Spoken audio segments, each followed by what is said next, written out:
Sir पर आया ही नहीं है। जो नहीं आया वो नहीं आया।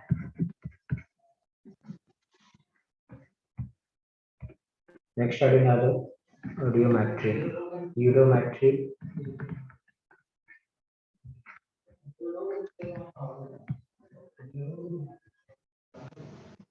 बेसिकली यूडोमेट्री में हमें करना क्या होता है, एनालिसिस ऑफ गैसियस मिक्सचर। यदि एक से ज्यादा गैस प्रेजेंट है उनका एनालिसिस हमें करना होगा, उसी एनालिसिस को हम लोग क्या बोलते हैं, यूडोमेट्री।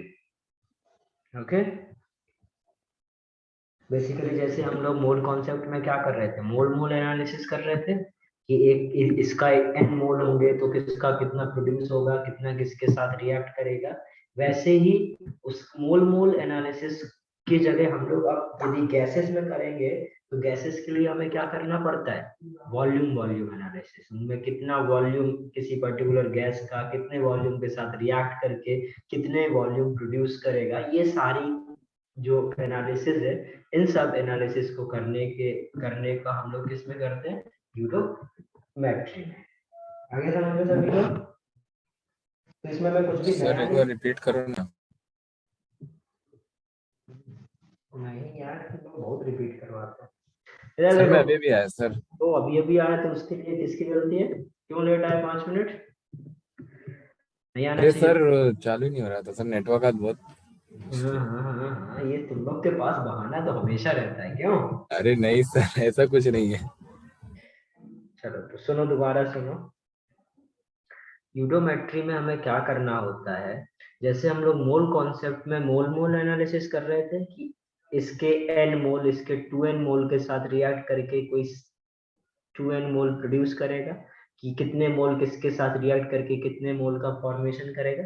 वैसे ही बेटा जो यूडोमेट्री है उसमें सिर्फ हमें गैसियस मिक्सचर की बात करनी है। ये यदि सपोज एक गैस दूसरे गैस के साथ रिएक्ट कर रहा है तो गैस का जनरली हमें क्या गिवन होता है, वॉल्यूम। तो अब आपको क्या करना होगा कि एक पर्टिकुलर गैस का कितना वॉल्यूम दूसरे पर्टिकुलर गैस के कितने वॉल्यूम के साथ रिएक्ट करके तीसरी जो गैस प्रोड्यूस करेगा उसका कितना वॉल्यूम प्रोड्यूस करेगा, क्या होगा। तो इन्हीं सारी कैलकुलेशन को करने हमको किसमें करना है, यूडोमेट्री में। ओके, सर अब जरा इसमें लिख सकते हो आप, the analysis of the analysis of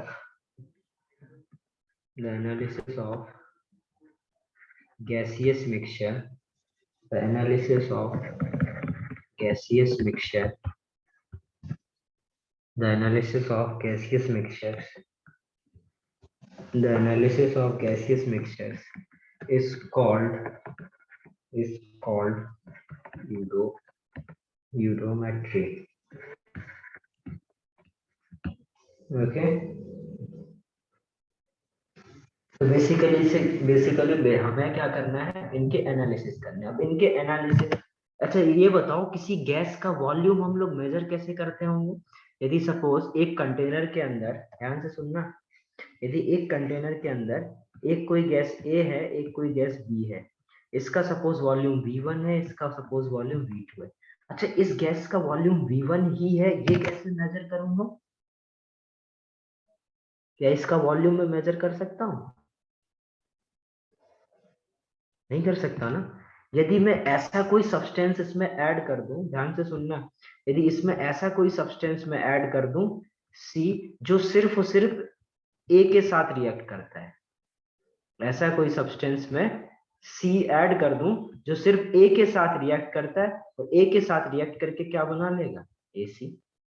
और ये कितना प्रोड्यूस हुआ ये मेरे को पता है, तो क्या मैं इसके मोल बता सकता हूँ कि इसके कितने मोल होंगे, या किसका इसका कितना वॉल्यूम होगा ये बता सकता हूँ, बिल्कुल बता सकता हूँ, मोल एनालिसिस से, मोल से। करेक्ट, तो यही काम हमें करना होगा इस जो यूडोमेट्री है, यूडोमेट्री में हमें क्या करना है कि हम लोग क्या करेंगे, किसी किसी पर्टिकुलर कंपाउंड के साथ उस गैस को एब्जॉर्ब कराएंगे या स्पेसिफिक रिएजेंट के साथ उसको आइडेंटिफाई करवाएंगे, उससे हम लोग क्या करेंगे, उसके वॉल्यूम का एनालिसिस करेंगे। आगे समझ में? तो इसको हम लोग जस्ट, मैं सोच रहा हूँ कि एक क्वेश्चन करके ही सीधे बता दिया जाए, ठीक है, तो इसमें मैं एक क्वेश्चन ले रहा हूँ, उस क्वेश्चन को सॉल्व करूंगा तो तुम लोग समझ जाओगे। जैसे एक और क्वेश्चन, हाँ बोलो। मतलब सी ऐसा होगा जो सिर्फ ए के साथ ही रिएक्ट करेगा, बी से नहीं? हाँ हाँ, ऐसा कुछ होगा तभी हम लोग क्या कर पाएंगे, उसका ए का वॉल्यूम पता कर पाएंगे। यदि ऐसे सोचो कि एक एक कंटेनर में बेटा H2O था और CO2 था, और मैंने जो KOH डाला वो CO2 को क्या कर लेता है, एब्जॉर्ब कर लेता है और K2CO3 बना लेता है। ठीक है, तो अब मैं इसके वॉल्यूम में नजर डालूंगा, तो जब ये K2CO3 बन जाएगा तो इसका CO2 सारा गायब हो जाएगा। तो सपोज पहले इसका वॉल्यूम 100 था, 100 में इसका 60, इसका 40 था, बाद में मेरे को कितना नजर आया, या मैं इसका ये नहीं पता था मेरे को, मैं बोलूं कि इसका 100 था, कितना कॉम्पोजिशन नहीं पता, बट बाद में मेरे को जब इसमें KOH मिक्स करा तो ये मेरे पास 30 बाकी रहा। तो इसका मतलब क्या है कि KOH CO2 के साथ रिएक्ट करके K2CO3 कुछ बना लिया, और ये अब KOH डाला, रिएक्शन कंप्लीट हुई तो CO2 पूरा गायब। तो मैं क्या बोल सकता हूँ कि इधर पर आपका H2O कितना होगा, 30, और ये क्या होगा, 70। तभी वॉल्यूम में 70 का डिक्रीमेंट आया, क्योंकि इसका 70 वॉल्यूम होगा, तभी क्या हुआ, ये 70 डिक्रीज करा। आया समझ में? तो हमें करना क्या है, हमें वॉल्यूम एनालिसिस करना है। यदि एक गैस का रिएक्शन हो जाएगा तो वो गैस खत्म हो जाएगी, और यदि वो गैस खत्म हो जाएगी तो हम क्या बोल सकते हैं कि उतनी गैस प्रेजेंट होगी उस समय। तो इससे हमें पता चल जाएगा कितना वॉल्यूम उस समय प्रेजेंट होगा। बोलो, अभी आया समझ में? स्टेटमेंट आ गया अभी, वो क्वेश्चन से समझा। तो स्टेटमेंट ही समझना था कि हम लोग ऐसा क्यों कर रहे हैं। ठीक है, अब सपोज ये क्वेश्चन से मिले, सपोज कार्बन डाइऑक्साइड है, ठीक है, carbon dioxide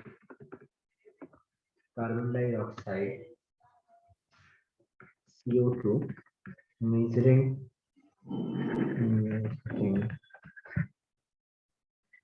1 liter is passed over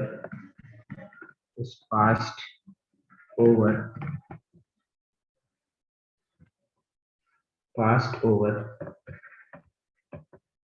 heated coke, the total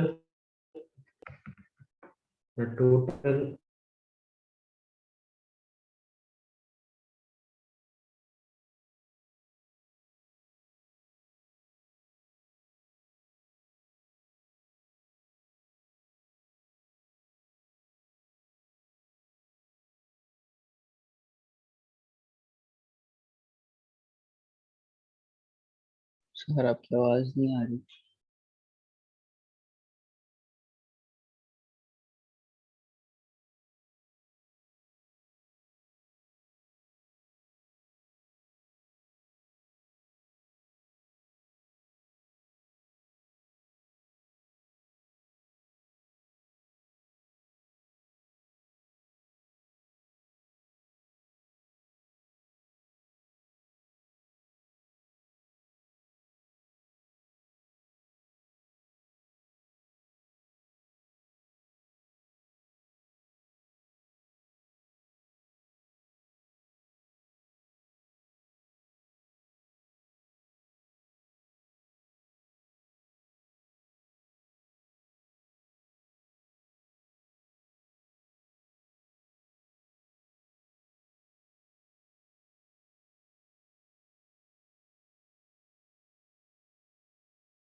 तो ये क्वेश्चन लिख रहे थे आप लोग, कहाँ तक लिख लिया?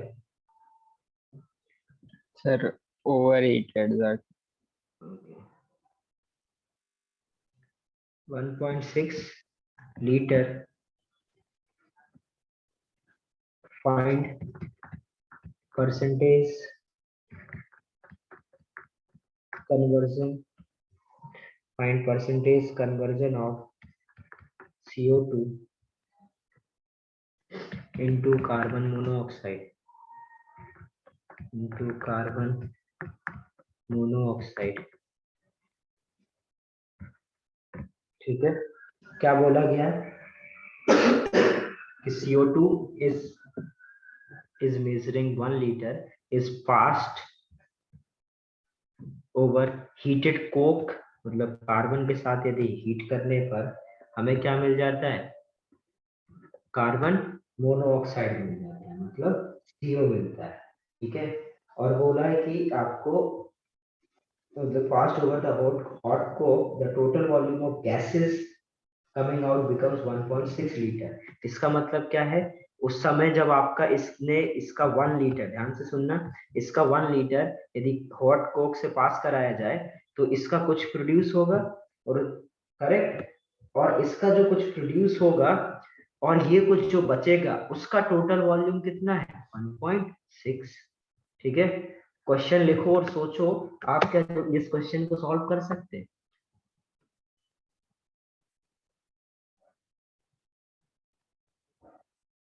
मतलब इस क्वेश्चन में ये सोचो क्या कर सकते हो आप।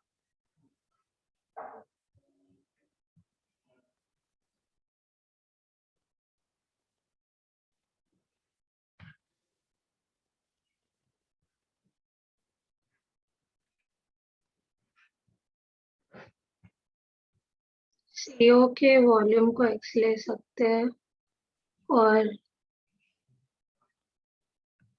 और जो वॉल्यूम लेफ्ट चाहिए तो मतलब 1 लीटर फुल रिएक्ट किया ना CO2 में, तो फुल रिएक्ट नहीं करा, आपको नहीं पता। मतलब हाँ 1.6 में से नहीं जाने दो।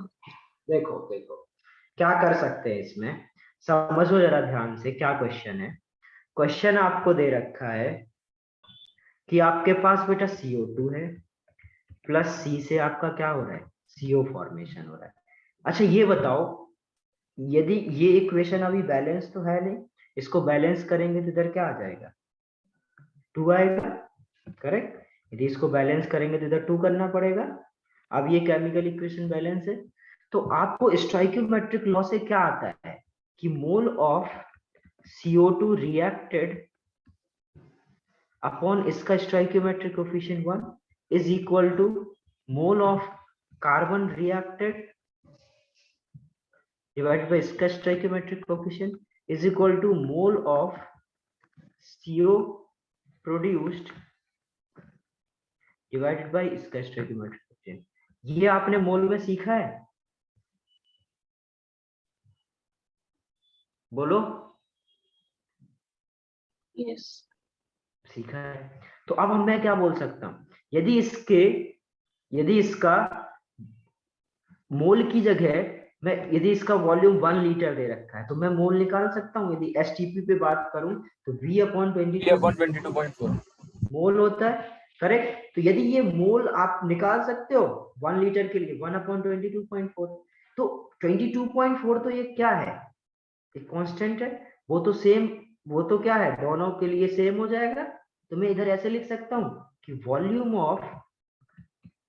Of CO2 reacted divided by stoichiometric coefficient is equal to, basically mole की जगह मैं वॉल्यूम लिख सकता हूं, बोलो।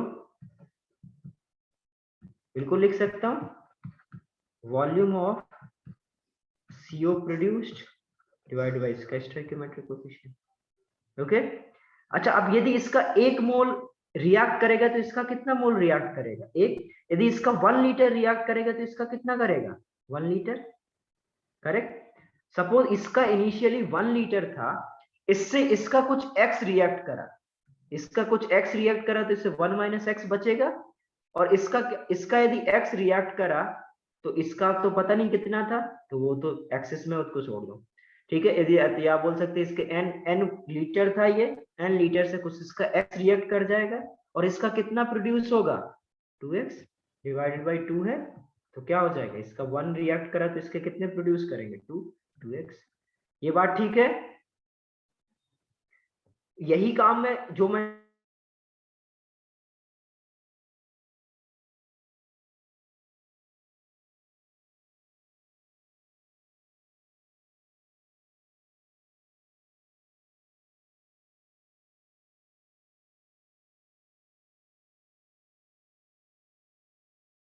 सर की आवाज आ रही है क्या? नहीं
ये समझ में आ गया था इतना?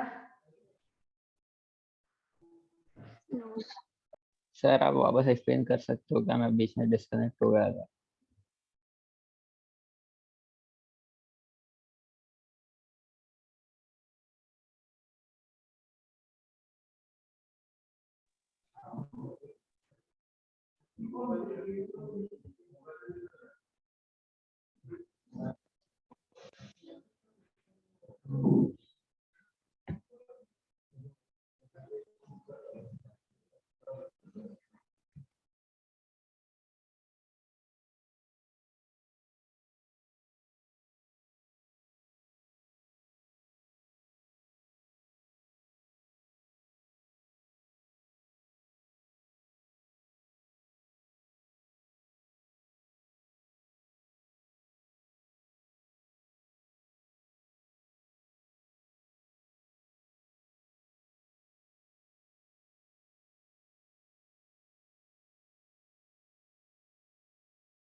अभी आवाज आ रही है क्या?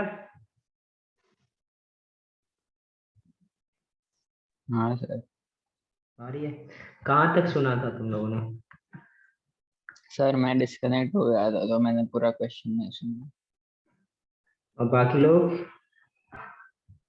इतना समझ में आ गया? Volume of CO2 reacted upon 1 is equal to, basically जो काम हम लोग मोल में करते थे वो काम वॉल्यूम में कर सकते थे, ये कर सकते हैं। समझ में आया? yes. करेक्ट। यदि ये समझ में आया कि यदि इसके x मोल रिएक्ट करेंगे तो इसके क्या होंगे, x मोल रिएक्ट करेंगे और इसके 2x फॉर्म होंगे। करेक्ट। तो इधर यदि इसके 1 लीटर से x लीटर यदि क्या हो जाए, रिएक्ट कर जाए, तो इसके भी n मोल से n लीटर से क्या होगा, x मोल रिएक्ट करेंगे तो इसके 2x लीटर फॉर्म करेगा। तो इधर हम लोग क्या बोल सकते हैं, सपोज इसके x रिएक्ट करे तो इसके भी कुछ x रिएक्ट करेंगे और इसके कुछ 2x फॉर्म होंगे। अब आपको क्या बोला, heated the total volume of gases coming out is equal to 1.6, मतलब अब हीट करने के बाद ये गैस होगी और ये गैस, तो वो कितना है 1 minus x plus 2x is equal to 1.6। इधर से x की वैल्यू निकल सकती है 1 plus x is equal to 1.6, तो x इज इक्वल टू क्या आ जाएगा 0.6। Okay, x is equal to 0.6, इतना समझ में आ गया। तो आपको क्या पता चला इससे कि ये पता चल गया आपको कि इससे CO2 का 1 लीटर से 0.6 क्या कर रहा है, CO में कन्वर्ट हो रहा है। यही पूछा है, find the percentage of conversion of CO2 into carbon monoxide, कितने CO2 CO में कन्वर्ट हो गया। तो x क्या है आपका, x जो है वो अमाउंट है जो कन्वर्ट हो रहा है, तो x कितने में कन्वर्ट हुआ 1 लीटर में, तो आप इंटू 100, करेक्ट, तो क्या आ जाएगा आंसर 60%। 1 का यदि 0.6 कन्वर्ट हुआ तो आंसर क्या होगा 60%। अब बताओ यदि क्वेश्चन समझ में नहीं आया तो मैं एक बार और रिपीट कर दूं, ठीक है, यदि हाँ समझ में सर। आया तो एक बार और रिपीट करूं प्लीज। हाँ सर। देखो सुनो क्वेश्चन क्या था, क्वेश्चन ये है carbon dioxide gas is measuring 1 litre, मतलब इसका जो आपको इनिशियल था वो 1 लीटर गिवन था, ठीक है। हाँ सर।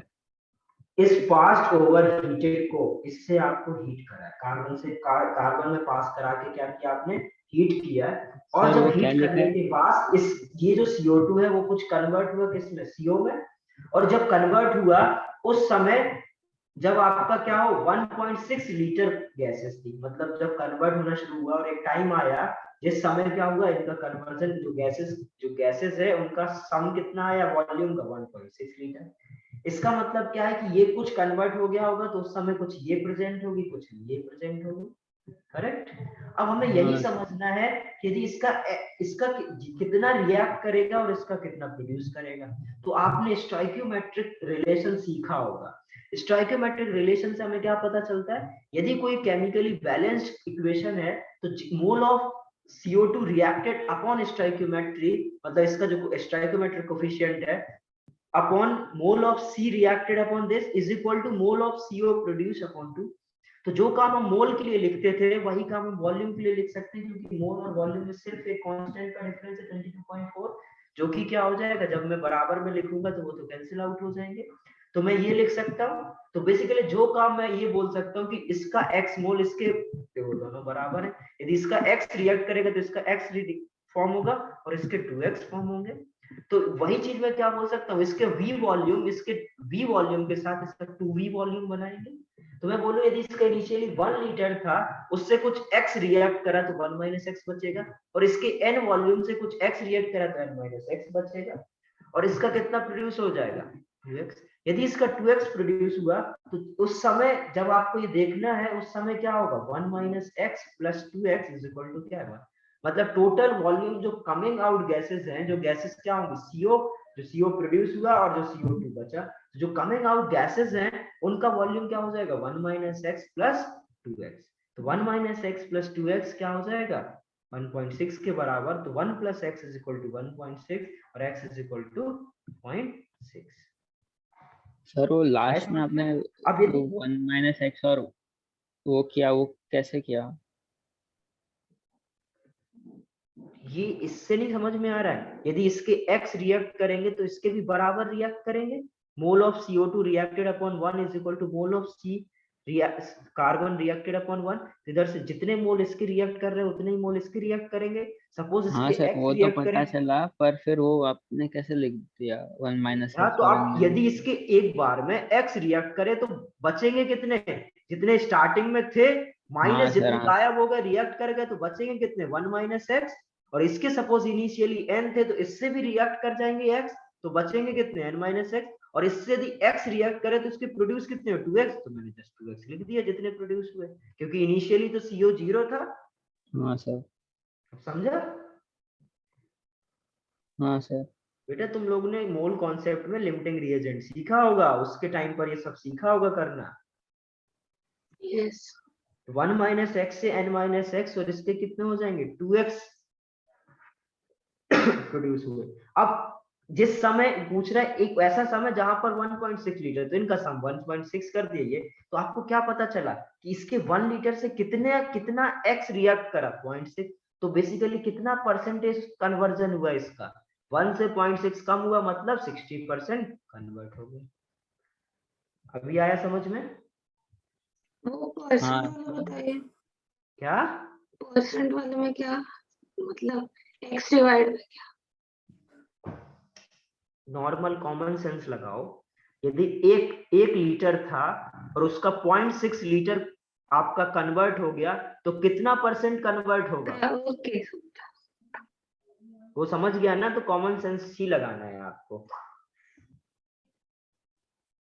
ठीक है सर, वो ओवर हीटेड के बाद क्या लिखा है? क्या? ओवर हीटेड के बाद ओवर हीटेड कोक, कार्बन को हम लोग कोक भी बोलते हैं, COKE।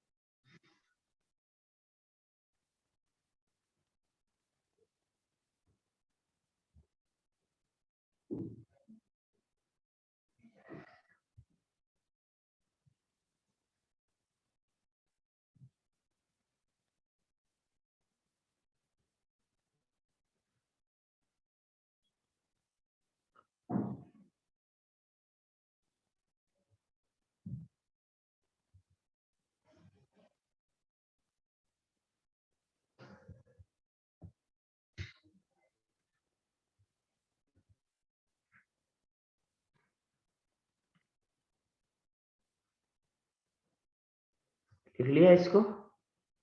नहीं सर। लिखो यार, फास्ट करो।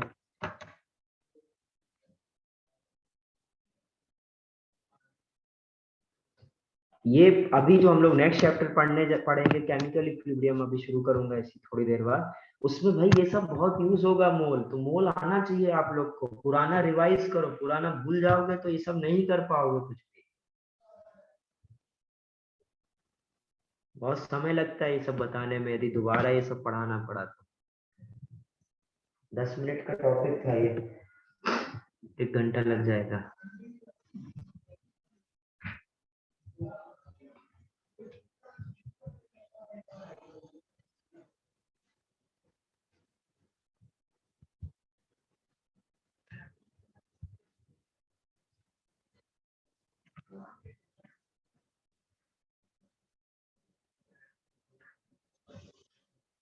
डन?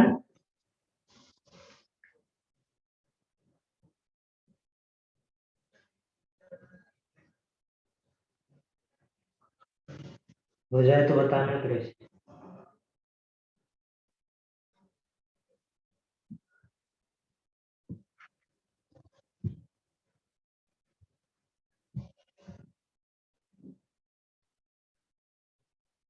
हो गया sir.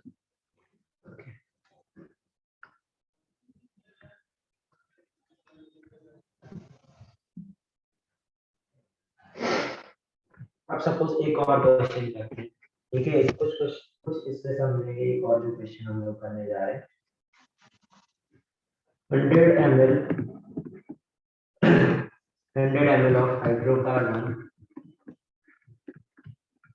100 ml of hydrocarbon is mixed with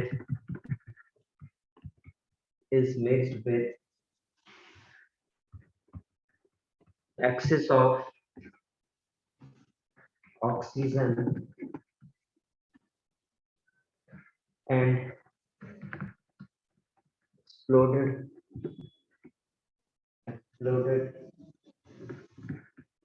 on cooling. The mixture was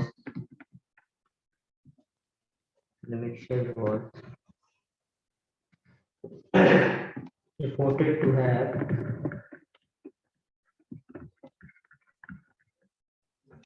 ऐसे ही क्वेश्चन आते हैं बेटा बड़े बड़े, और इनमें करना कुछ नहीं होता है, लोग देख के ही डर जाते हैं। सॉल्व थोड़ा सा करना होगा, बट इतना बड़ा क्वेश्चन होगा तो आपको लगेगा इतना कौन पढ़ेगा, छोड़ देते हैं। जितना बड़ा क्वेश्चन उतना ही आसान होगा। the remaining gas when passed through remaining gas passed through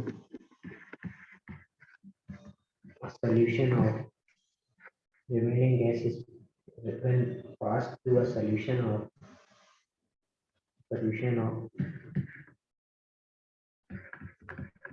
aqueous QH,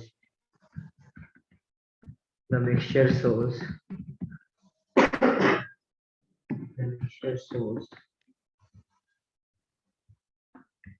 a further contraction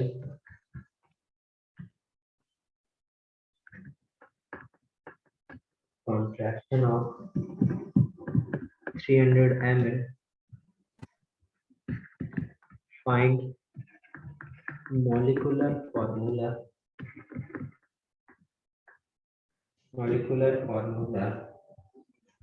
of hydrocarbon.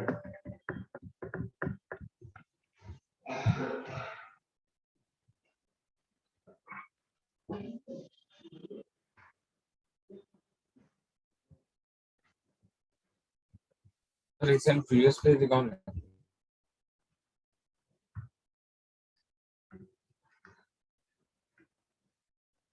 Screenshot ले लो। Yes sir. करो इस क्वेश्चन को, एक एक लाइन पढ़ो और एक एक लाइन का मतलब समझो, ठीक है। पर लिखो सर एक्सप्लोडेड ऑन कूलिंग मतलब कंबस्ट हुआ है क्या? हाँ, बेसिकली आपने क्या करा, कंडेंसेशन कराया।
आया क्या समझ में क्वेश्चन सभी को? अब जरा चेक करो क्या क्वेश्चन आप लोग को समझ में आया, ठीक है। जो मैं समझा रहा हूँ उसको उससे देखो क्या आपने जो समझा था वो सही समझा था या नहीं। क्या बोला गया है, 100 ml ऑफ हाइड्रोकार्बन। हाइड्रोकार्बन का फॉर्मूला पता करना है आपको, इसका मतलब कोई हाइड्रोकार्बन क्या होगा, CHHY एज्यूम कर लूंगा, करेक्ट। और उसका जो वॉल्यूम है वो 100 ml दिया हुआ है, क्लियर। तो आपने क्या, 100 ml of hydrocarbon is mixed with O2, वो भी एक्सिस में। एक्सिस में है इसका मतलब आपका यही लिमिटिंग रिएजेंट होने वाला है, करेक्ट। मोल कॉन्सेप्ट ही है इसमें बेटा, कुछ भी नया नहीं, क्लियर है। Is and then exploded on cooling, मतलब अब इसको आप क्या करोगे, ठंडा करो। सपोज आपने क्या करा, इसका इसके साथ रिएक्शन कराया तो क्या फॉर्म होगा, CO2 प्लस H2O, करेक्ट, ठीक है। अब इसको जब आप कूल करोगे अभी क्या होगा, CO2 गैस और वाटर वेपर होंगे। तो आप इसको ठंडा करोगे तो ये वाटर वेपर क्या हो जाएंगे, गायब हो जाएंगे। the mixture was reported to have a contraction of 250 ml. इसका मतलब क्या है, यदि ठंडा करने पर ये गायब हो रही, इसका मतलब क्या, पहले जो वॉल्यूम था वो इसके जाने की वजह से कितना कम हुआ, 250। इसका मतलब है कि पहले जो प्रेजेंट था उसमें इसका वॉल्यूम कितना था, 250 ml। करेक्ट? ये बात समझ में आई नहीं आई? हाँ सर। समझा ना? यदि पहले ये दोनों गैसेस थी, कुछ वॉल्यूम होगा, अब यदि कूल किया, इसका मतलब है ये गायब हुआ होगा, ये गायब हुआ होगा, इसी की वजह से कॉन्ट्रैक्शन आएगा, इसी की वजह से कॉन्ट्रैक्शन आया, इसका मतलब इसका वॉल्यूम कितना है, 250 ml। नेक्स्ट पढ़ते हैं। The remaining gas when pass through a solution of aqueous KOH। अब जो रिमेनिंग गैस क्या है, ये ठीक है। अब यदि ये गैस है, हो सकता है ये भी गैस हो, बट ये लिमिटिंग रिएजेंट है, मैं मान के चलूंगा कि ये पूरा खत्म हो रहा है। जो रिमेनिंग गैस है वो CO2 है। इसकी रिएक्शन आप KOH के साथ कराओ तो आपको K2CO3 मिलता है। तो when pass through the solution of KOH the mixture shows a further contraction of 300 ml। इसका मतलब क्या है कि जो 300 ml का कॉन्ट्रैक्शन हुआ, मतलब ये भी गायब हो गई होगी, ये भी गायब हुआ, इसका मतलब इसका वॉल्यूम कितना था, 300 ml। आगे समझ? Yes sir. तो क्या अब आप निकाल सकते हो formula, molecular formula of hydrocarbon? अब आपको जो सिखाया है वो यूज करो, अब करने की कोशिश करो। अब मैं आपको अब से 2 मिनट दे रहा हूँ और x और y की वैल्यू कैलकुलेट करो। अच्छा ये बताओ, जब लिमिटिंग रिएजेंट लगाना होता है तो हमें रिएक्शन क्या चाहिए होती है, बैलेंस। इसको बैलेंस करोगे तो इधर क्या आ जाएगा, XCO2 plus Y/2H2। इधर आ जाएगा आपका XCO2 और इधर Y/2 H2O और इधर O2 कितना आ जाएगा, X plus Y/4। x plus y/4।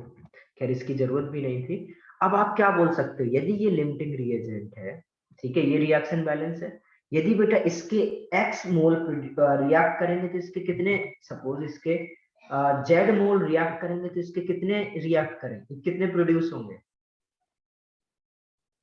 x into z और इसके y/2 इंटू z। सपोज इसके पूरे 100 कर गए, क्योंकि यही लिमिटिंग रिएजेंट है। यदि इसके पूरे 100 रिएक्ट कर गए तो इसके कितने प्रोड्यूस होंगे, 100 इंटू एक्स, करेक्ट।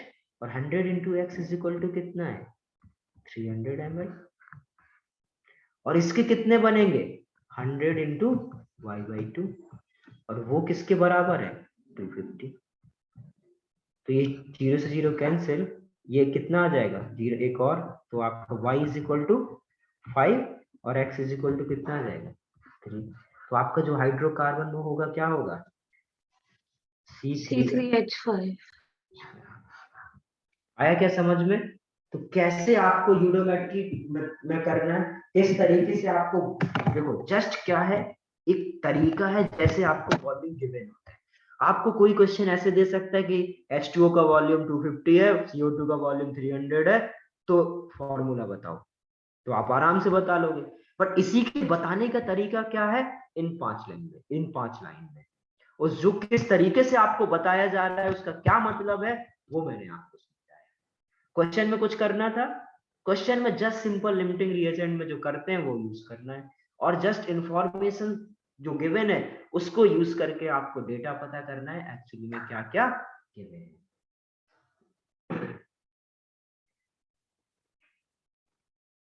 आया क्या समझ में?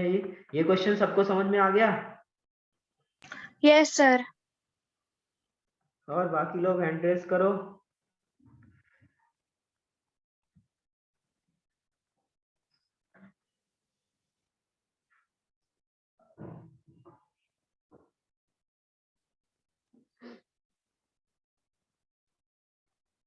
बाकी लोगों को तो कुछ बोलना ही नहीं है, क्यों?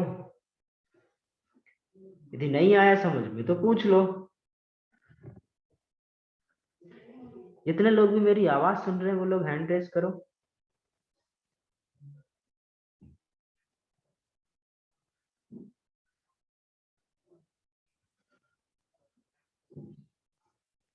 छह, सात, बस 7 लोग, 8। हाँ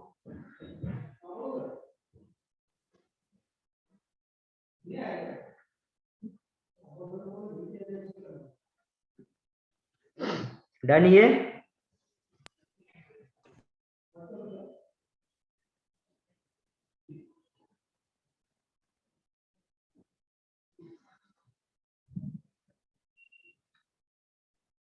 लिख लिया इसको। Yes, yes.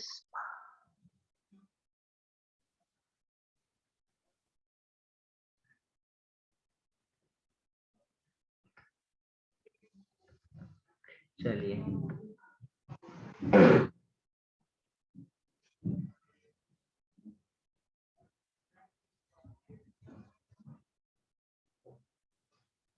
अब हम लोग नेक्स्ट चैप्टर शुरू कर रहे हैं,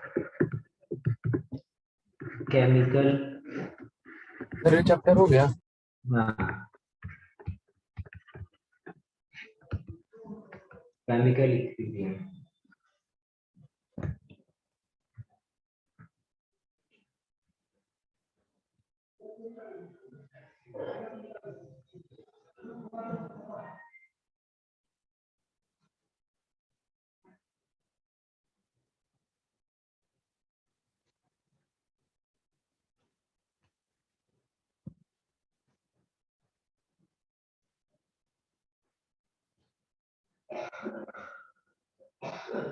अब सबसे पहले ये समझते हैं ये केमिकल इक्विलिब्रियम है क्या। करेक्ट। सबसे पहले हमें यही समझना होगा केमिकल इक्विलिब्रियम में ये इक्विलिब्रियम क्या है, फिर उसके बाद हम लोग बाकी चीजों के बारे में सोचेंगे। तो केमिकल इक्विलिब्रियम में सबसे पहले इक्विलिब्रियम क्या होता है, कोई बता सकता है क्या? किसी को आइडिया है इक्विलिब्रियम क्या होता है? Done equal to zero. क्या? वो फिजिक्स में है ना, work done equal to 0। Yes sir, affinity equals to 0 है। सर मतलब फिजिक्स में तो सर ऐसा था कि या तो रेस्ट पर रहेगा या तो कांस्टेंट वैल्यू से चलता रहेगा। देखो, तो इक्विलिब्रियम वर्ड का क्या मतलब होता है आप समझते हैं बेटा? ये जो इक्विलिब्रियम है एक स्टेट है। क्या है? स्टेट। एक स्टेट है। वो स्टेट जब क्या हो, आपके जो पैरामीटर्स है, जैसे अब हम लोग केमिस्ट्री पढ़ रहे हैं, ठीक है? तो केमिस्ट्री में क्या होता है? Pressure, temperature, pressure temperature volume. तो वो स्टेट जब जहां पर क्या हो, आपकी ये प्रेशर टेम्परेचर वॉल्यूम ये चेंज होना क्या हो जाए, बंद हो जाए। वो स्टेट जहां पर क्या हो, ये सारे पैरामीटर्स प्रेशर, टेम्परेचर, वॉल्यूम, ये सारे पैरामीटर चेंज होना क्या हो जाए, बंद हो जाए विथ रिस्पेक्ट टू टाइम। जैसे आप कोई भी केमिकल रिएक्शन कराते हो, ठीक है, समझना बड़े ध्यान से। सपोज आपने A प्लस बी से क्या किया, वो C प्लस डी फॉर्मेशन किया। अब A और B यदि फॉर्म होंगे तो क्या होगा, COD कुछ फॉर्म होंगे, तो रिएक्ट करेंगे तो COD कुछ फॉर्म होंगे। अब रिएक्ट होंगे तो ये एक ऐसा ऐसा होगा कि इसके मोल्स कम हो रहे होंगे और इसके मोल्स बढ़ रहे होंगे। क्या कभी ऐसा आएगा कि इसके मोल जो कम होना और इसके मोल बढ़ना वो बराबर हो जाए? मतलब इससे 5 कम हुआ तो इसके 5 बढ़े, फिर इससे 5 कम हो और इसके 5 बढ़ जाए। मतलब आपको एक ऐसा स्टेट आए, एक ऐसा टाइम आ जाए जिसमें टाइम तो बढ़ रहा है बट इसके जो पैरामीटर्स है like temperature, pressure, moles, concentration, ये सब क्या हो जाए, कांस्टेंट हो जाए। वो स्टेट को क्या बोलेंगे हम लोग, इक्विलिब्रियम।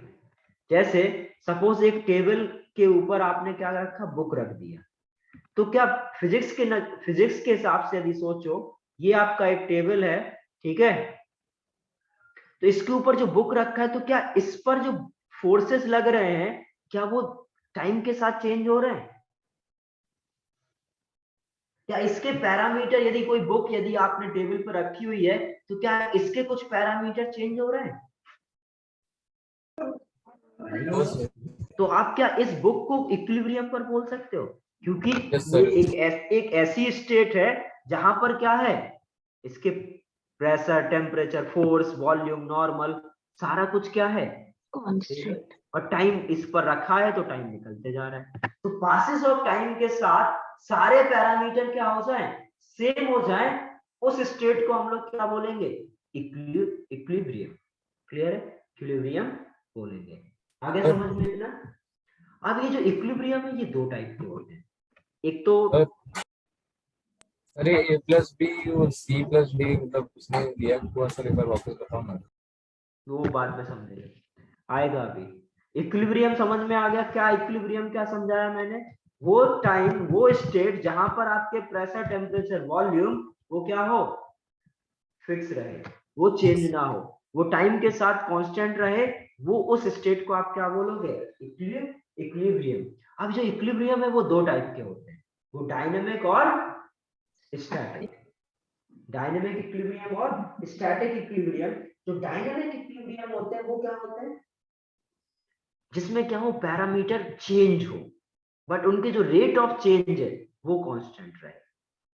ठीक है, मतलब इधर से 5 का कम होना और इधर से 5 आना, मतलब इसमें ओवरऑल चेंज कितना हुआ, 0, बट हो तो चेंज रहा है ना।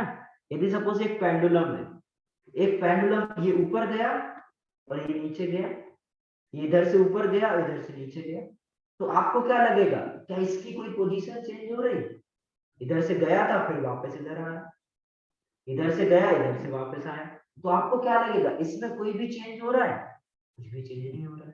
तो ऐसा यदि इक्विलिब्रियम है उसको आप क्या बोलोगे, डायनेमिक इक्विलिब्रियम। यदि कोई इस तरीके से रखा हुआ है, सारी चीजें चेंज है, सब कुछ कांस्टेंट है, कुछ बदल ही नहीं रहा है, ठीक है, तो वो स्टेट क्या होगी, स्टैटिक। और जब क्या हो, चेंज तो हो रहा है बट उसका ओवरऑल कुछ नहीं चेंज हो रहा है, ना इसका डिस्प्लेसमेंट बदल रहा है, ना इसका वेलोसिटी बदल रहा है, ना इसका एक्सेलरेशन बदल रहा है, ना इसका कुछ भी डायरेक्शन चेंज नहीं हो रहा है। यदि कुछ भी चेंज ना हो तो क्या बोलोगे आप, जैसे इसका डिस्प्लेसमेंट क्या बोलोगे, इधर से चला इधर वापस, डिस्प्लेसमेंट 0, करेक्ट। बट ये 5 गया था 5 वापस आया था, तो ओवरऑल 0 हुआ। तो वो सारे वो इक्विलिब्रियम जब क्या हो, आपका बेटा चेंज हो, और चेंज क्या हो, उसका जो रेट ऑफ चेंज है वो कांस्टेंट हो, उसको क्या बोलोगे आप, डायनेमिक। ये दोनों वर्ड समझ में आए? हाँ सर। ओके, आप सपोज ये समझते हैं, जैसे ये मैं इक्वेशन थी, ये एक आपको ये पता है दो टाइप की केमिकल इक्वेशन होती है, रिवर्सिबल और इरिवर्सिबल। दो टाइप की केमिकल इक्वेशन होती है, रिवर्सिबल और इरिवर्सिबल। जो इरिवर्सिबल रिएक्शन होती है उससे क्या होता है, ए से बी बन गया, क्या कभी वापस बी से ए बनेगा, नहीं बनेगा। वो वो समझ सारी रिएक्शंस जो एक डायरेक्शन में होती है वो क्या होती है, रिवर्सिबल। और वो सारी रिएक्शन जो दो डायरेक्शन में होती है वो क्या होती है, सपोज इससे ए का बी बनना, इससे सी प्लस डी बना, और वापस सी प्लस डी क्या बनाएंगे, ए प्लस। तो सर अब जैसे आइस से वाटर, वाटर से आइस ना। बिल्कुल, आइस से वाटर और वाटर से आइस क्या हो जाएगा, एक डायनामिक इक्विलिब्रियम हो जाएगा। ये क्या हो जाएगा, एक डायनामिक इक्विलिब्रियम। इससे इसका कन्वर्जन, इसका कन्वर्जन, ओवरऑल कुछ हुआ चेंज नहीं, बट एक्चुअली में चेंज हो रहा है। तो पासेस ऑफ टाइम के साथ यदि बेटा क्या हो, चेंज हो बट चेंज नजर ना आए तो उसको डायनामिक इक्विलिब्रियम, और कहीं पर चेंज ही ना हो उसको आप क्या बोलोगे, स्टैटिक। क्लियर है? यदि सपोज ये है a प्लस बी से c प्लस डी बन रहा है, तो यदि इससे इन दोनों की कॉन्सेंट्रेशन से a माइनस एक्स और a माइनस एक्स से ये x और x बन रहा है, ठीक है, तो इसके x और x बन गया। अब एक टाइम ऐसा है जब इससे कुछ अल्फा कम हुआ, ठीक है, और इससे कुछ अल्फा कम हुआ, बट इधर से अल्फा आपको आ जाए, तो आप इनकी कॉन्सेंट्रेशन को कुछ चेंज हुआ, इसका तो इधर से इधर अल्फा जाना है बट इधर से अल्फा ही आ रहा है, मतलब इधर से इधर अल्फा प्रोड्यूस हो रहा है और ये वापस अल्फा प्रोड्यूस कर रहा है, तो क्या ओवरऑल की कॉन्सेंट्रेशन में कुछ चेंज होगा, नहीं होगा। जब ओवरऑल कॉन्सेंट्रेशन में कुछ चेंज ना हो बट चेंज हो, उसको क्या बोलेंगे आप, डायनामिक। तो जितने भी केमिकल इक्विलिब्रियम होंगे, जो देखो केमिकल रिएक्शन में जो इक्विलिब्रियम एस्टैब्लिश होते हैं उसको केमिकल इक्विलिब्रियम बोलते हैं।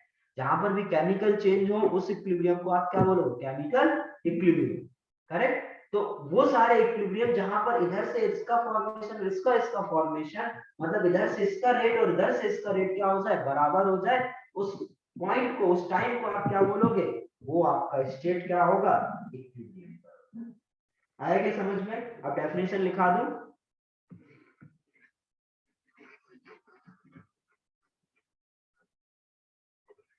यदि नहीं समझ में आए किसी को तो मेरे से पूछ सकते हो।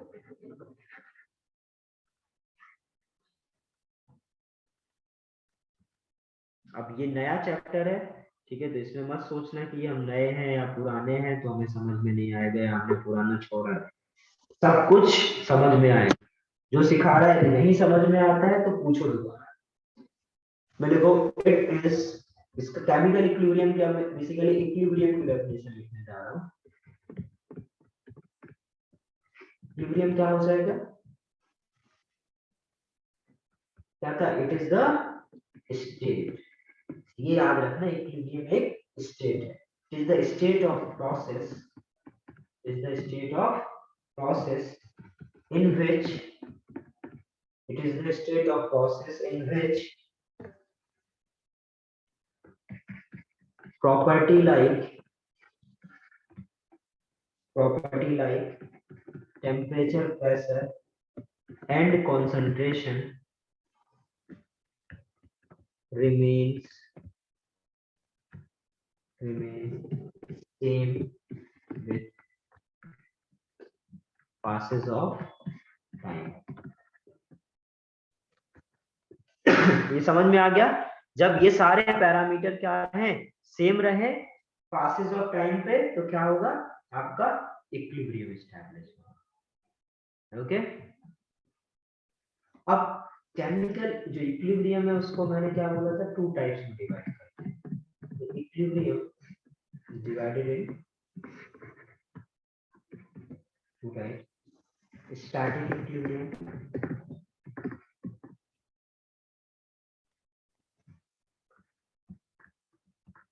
और डायनामिक इक्विलिब्रियम।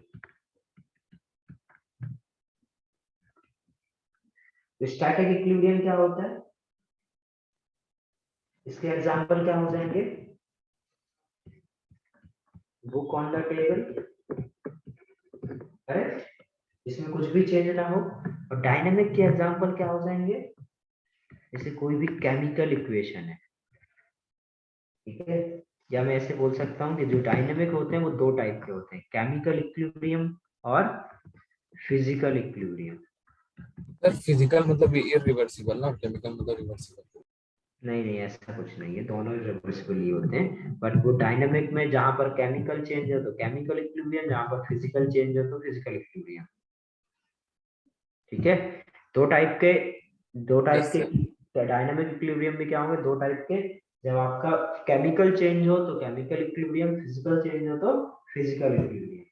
तो ये फिजिकल चेंज और केमिकल चेंज तो पता है ना सभी को? Yes sir. Yes. ओके,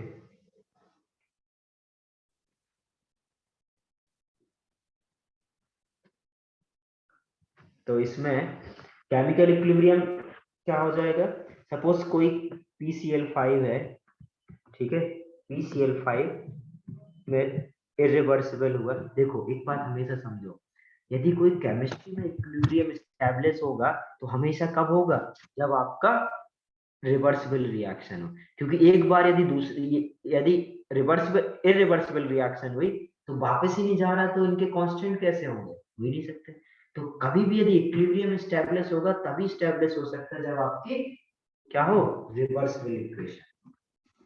तो जैसे PCl5 से क्या हो, PCl3 प्लस Cl2 का फॉर्मेशन। यदि PCl5 से PCl3 और Cl2 का यदि फॉर्मेशन हो रहा है, इसका मतलब क्या है कि इससे इसका बनना क्या हो, इससे इसका बनना और इससे इसका बनना, दोनों का रेट कैसा हो जाए, बराबर हो जाए, तो वो क्या होगा, केमिकल इक्विलिब्रियम। फिजिकल इक्विलिब्रियम क्या हो, जैसे जैसे इसने बताया था, यदि आइस है उससे क्या हो, लिक्विड बनना, आइस से वाटर और वाटर से आइस, इसमें क्या होता है, फिजिकल चेंज होता है, फिजिकल चेंज हुआ तो इसको क्या बोलेंगे, फिजिकल सर इक्विलिब्रियम। तो वही एक तरह से ना सर जो मैंने बोला था ना, मतलब हाँ सर वैसा ही हो गया ना कि मतलब एक रिवर्सिबल और इरिवर्सिबल टाइप। क्यों भाई, सर रिवर्सिबल और अब इरिवर्सिबल में क्या अंतर होता है, रिवर्सिबल सर होता है तो रिवर्सिबल से सर एक मतलब अगर हमने रिएक्टेंट को मतलब प्रोडक्ट में किया तो प्रोडक्ट से रिएक्टेंट भी कर सकते हैं। हाँ, तो इधर तो दोनों केस में वही हो रहा है ना, रिएक्टेंट से प्रोडक्ट, प्रोडक्ट से रिएक्टेंट, तो इरिवर्सिबल कहाँ हुआ इधर, यस सर। इरिवर्सिबल नहीं हुआ ना, इरिवर्सिबल नहीं हुआ तो इरिवर्सिबल नहीं बोल सकते। गलत मत इंटरप्रेट करो किसी चीज को।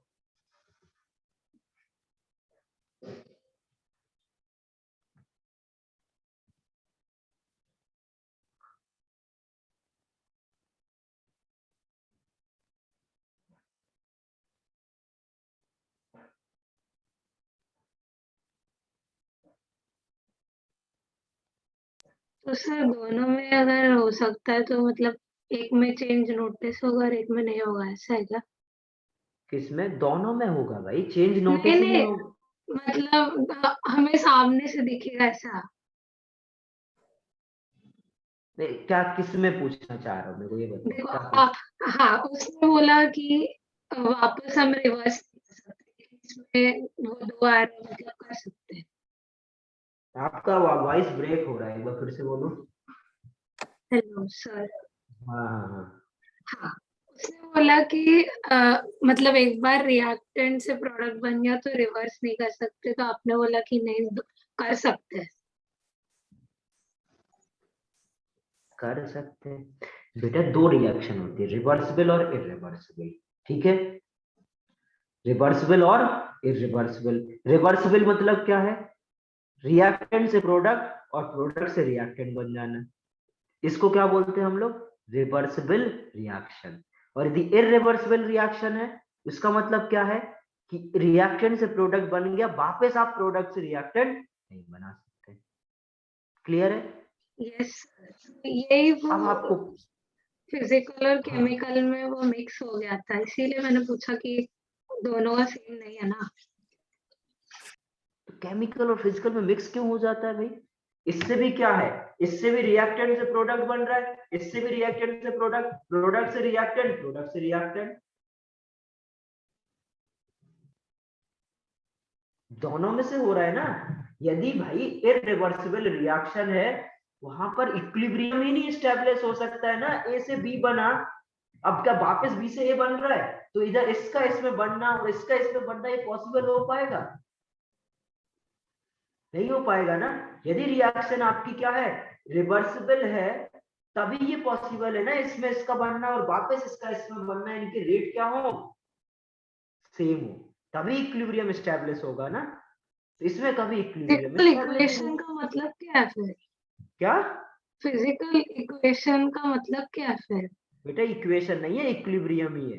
हाँ, फिजिकल इक्विलिब्रियम मतलब कि उसमें फिजिकल चेंज हो, फिजिकल चेंज और केमिकल चेंज नहीं समझते। समझा सर। फिजिकल चेंज मतलब क्या होता है, जब कोई नया सब्सटेंस फॉर्म ना हो, और केमिकल चेंज क्या सर होता है, जब समझा कोई, समझा। हाँ, तो जब फिजिकल चेंज यदि होगा तो फिजिकल इक्विलिब्रियम, केमिकल चेंज होगा तो केमिकल इक्विलिब्रियम। फिजिकल चेंज मतलब जब आपका कोई नया सब्सटेंस फॉर्म ना हो, उसमें जो चेंजेस हो वो सिर्फ शेप, साइज, वॉल्यूम, इन सब का चेंजेस, जैसे आइस वाटर में चेंज हुआ, क्या वाटर की प्रॉपर्टीज बदलती है, ऐसा तो है नहीं बेटा। जो वाटर बेटा टेस्ट कुछ नॉर्मल वाटर लगता है, आइस में कुछ मीठा लगने लग जाता है, ऐसा तो कुछ होता नहीं है, या आइस का कुछ अलग फॉर्मूला हो जाए सर और सिर्फ वाटर का कुछ टेम्परेचर अलग। इंक्रीज डिक्रीज होता है मतलब फिजिकल। समझ गए, सिर्फ और सिर्फ क्या हो रहा है, उनका शेप चेंज हो रहा है, उनका स्टेट चेंज हो रहा है, उनमें कोई नया कंपाउंड नहीं कोई फॉर्म हो रहा है। यदि ऐसा कुछ नया कंपाउंड नहीं फॉर्मेशन होगा तो उसको फिजिकल चेंज, और जहां कहीं भी फिजिकल चेंज होंगे उसको आप क्या बोलोगे, फिजिकल इक्विलिब्रियम। यदि कहीं पर केमिकल चेंज हो रहा है, कोई नया सब्सटेंस फॉर्म हो रहा है, तो क्या बोलेंगे, केमिकल इक्विलिब्रियम। आया समझ में अभी। Yes yes. Yes, sir. Note किया। Yes, sir. यस। इधर देखो, फिजिकल इक्विलिब्रियम और थोड़ा डिटेल में पढ़ो। मेरे ख्याल है फिजिकल इक्विलिब्रियम।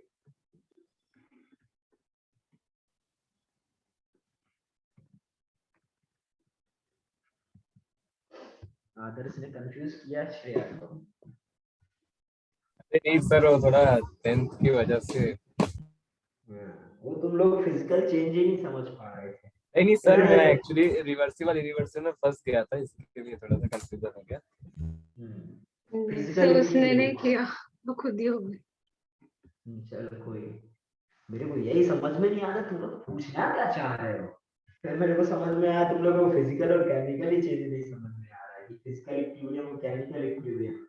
नहीं सर, वो रिवर्सिबल इरिवर्सिबल मैंने स्टार्टिंग में करता ना, इसलिए मुझे हो गया। बाकी मैं अभी बताऊंगा फिर से एक बार, रिवर्सिबल भी बताऊंगा, सब बता रहा हूं तुम लोग के सारे कुछ नहीं। Solid liquid equilibrium, solid liquid. अब देखो जो ये फिजिकल इक्विलिब्रियम होते हैं ये भी डिफरेंट टाइप्स के हो सकते हैं। कि पहला टाइप ये देखा जाए तो सॉलिड लिक्विड इक्विलिब्रियम, मतलब जैसे अभी हमने देखा था आइस क्या है, सॉलिड, और आइस सॉलिड से क्या हो जाए, वाटर्स में चेंज हो जाए, तो ऐसे इक्विलिब्रियम को हम क्या बोलेंगे, सॉलिड लिक्विड इक्विलिब्रियम, करेक्ट। और क्या हो सकता है, liquid gas equilibrium. Liquid gas equilibrium क्या हो जाएगा, यदि H2O लिक्विड है तो वो किस में कन्वर्ट हो, H2O वाटर वेपर। गैस में, करेक्ट। इसको हम लोग लिक्विड गैस इक्विलिब्रियम बोलते हैं। यदि सॉलिड सॉल्यूशन इक्विलिब्रियम बोला जाए, सॉलिड सॉल्यूशन इक्विलिब्रियम क्या होगा, जब आपका सॉल्ट कोई सॉलिड सॉल्ट क्या होता है, सॉलिड फॉर्म में, इसको आप क्या करो, वाटर में मिक्स कर दो, मतलब इसने आपने क्या बना लिया, एक्वा सॉल्यूशन बना लिया। तो ये जो सॉल्ट है इनके बीच में जो इक्विलिब्रियम एस्टैब्लिश होगा, ठीक है, इसको आप क्या बोलोगे, सॉलिड सॉल्यूशन। सेम बेटा गैस सॉल्यूशन हो सकता है, gas solution equilibrium. Gas solution equilibrium क्या होगा, यदि सपोज CO2 गैस है, इसको हम लोग क्या करें, वाटर में डालें, ठीक है, ये क्या बन जाता है, जैसे ये जो ड्राई CO2 को क्या बोलते हैं हम लोग, ड्राई आइस। ड्राई आइस को फिर से वाटर में डालो तो ये क्या हो जाता है, CO2 का एक्वा सॉल्यूशन हो जाता है। तो ये इस ऐसे सॉल्यूशन को हम लोग क्या बोलेंगे, गैस सॉल्यूशन इक्विलिब्रियम। और लास्ट क्या है, solid vapour, solid vapour equilibrium. यदि आपका I2 सॉलिड किस में चला जाए, बेटा सब्लिमेशन सभी को पता है, सब्लिमेशन क्या होता है, कोई सॉलिड से सीधे गैस में कन्वर्ट होता है सब्लिमेशन। तो इस तरीके से कोई सब्लिमेशन करे तो उसके इक्विलिब्रियम को हम लोग क्या बोलेंगे, solid vapour equilibrium. Clear, yes sir. Note करो इसको fast.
Done. Sir 1 minute.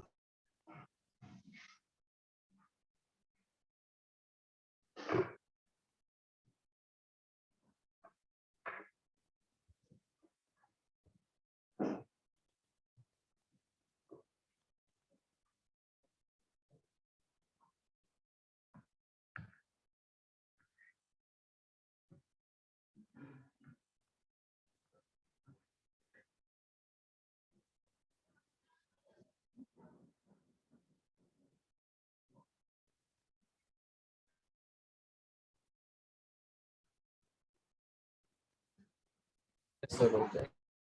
Okay, next देखो जरा।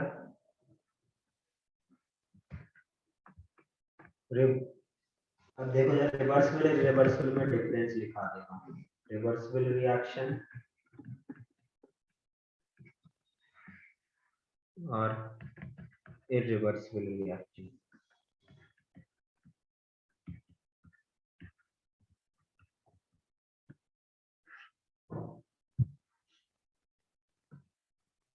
ठीक है, तो जो आपके रिवर्सिबल रिएक्शन है वो क्या होते हैं?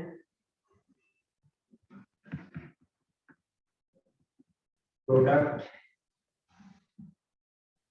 रिवर्सिबल रिएक्शन क्या होते हैं? Product can be converted into reactant. Correct, reactant से प्रोडक्ट और product can be converted into reactant, मतलब ए से बी और बी से ए दोनों फॉर्मेशन हो सकते हैं। इस साइन से रिप्रेजेंट करते हैं इन रिएक्शंस को। आप क्या बोलते हो? Reversible reaction. और रिवर्सिबल क्या हो जाएगा? प्रोडक्ट cannot be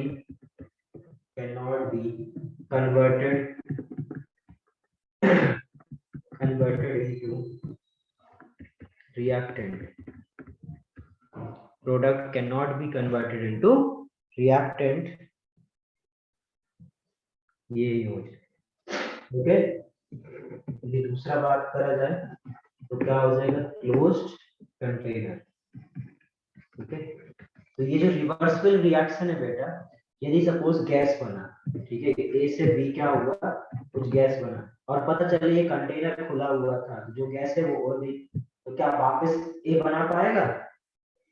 नहीं बना पाएगा। तो हमें अब ये रिएक्शन कराने के लिए, रिवर्सिबल रिएक्शन कराना है, तो कंटेनर कैसा रखना पड़ेगा? क्लोज। क्लियर है? आया समझ में? इसको हम लोग क्या बोलेंगे? Closed container. ये क्या हो जाएगा? ये आपका ओपन कंटेनर में हो सकता है, इसका कोई प्रॉब्लम नहीं। Yes sir. थर्ड क्या हो जाएगा? जो आपकी ये रिवर्सिबल रिएक्शन है बेटा, इससे इसका बनना, वापस इसका इससे बनना, फिर इसका इससे, क्या ये रिएक्शन कभी कंप्लीट होती होगी? अभी नहीं। तो इसे क्या बोलेंगे? Reaction never complete. ये क्या हो जाएगा? Reaction never complete. इधर क्या बोल सकते हैं? ऑलमोस्ट कंप्लीट, क्योंकि भाई ये ए से बी बनना है, बी बन गया, ए खत्म हो गया, तो ऑलमोस्ट कंप्लीट हो सकती है। इसमें क्या हो सकता है? Almost complete. फोर्थ पॉइंट क्या हो जाएगा?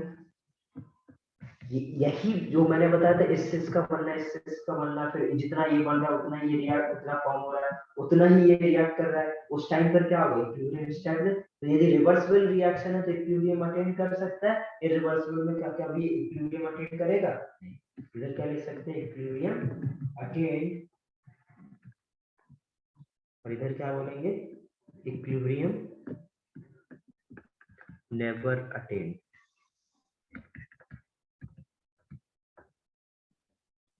ओके, आगे समझ गए सारे पॉइंट? नोट कर ले। Yes sir.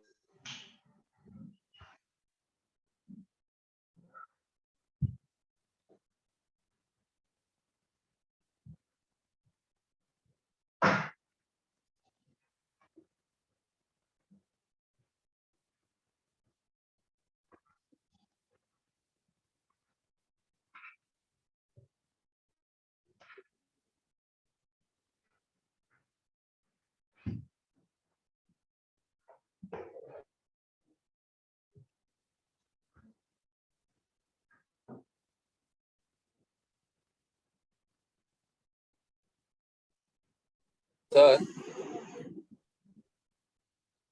हाँ बोलो। सर जो इरिवर्सिबल में आपने थर्ड पॉइंट लिखा ना, ऑलमोस्ट कंप्लीट, सर पूरा कंप्लीट नहीं होता क्या? मतलब कंप्लीटली? हाँ, almost complete. Yes sir.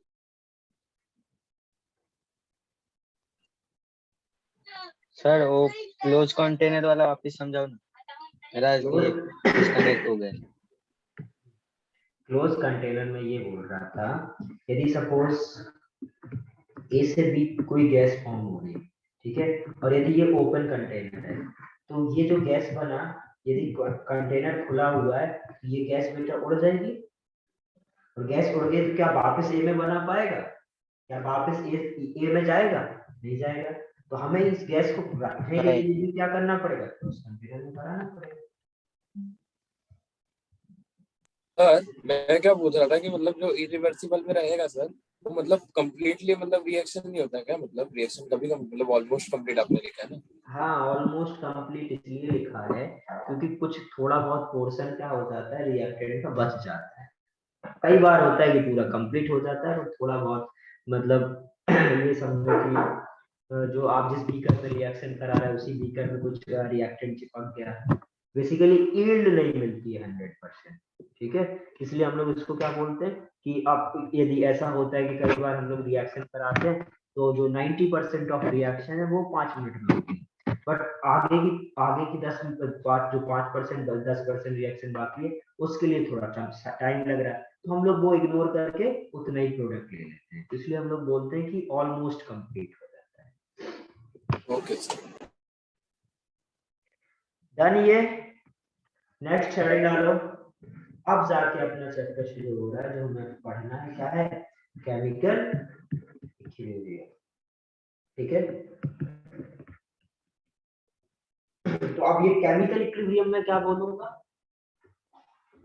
Chemical equilibrium बोलूंगा। देखो कोई भी केमिकल इक्विलिब्रियम मतलब केमिकल चेंज इसका मतलब कि ए से बी का फॉर्मेशन, मतलब जो बेटा rate of formation of A है, एक टाइम ऐसा आए वही rate of formation of B हो जाए, मतलब ए से बी का बनना और बी से ए का बनना तो क्या हो?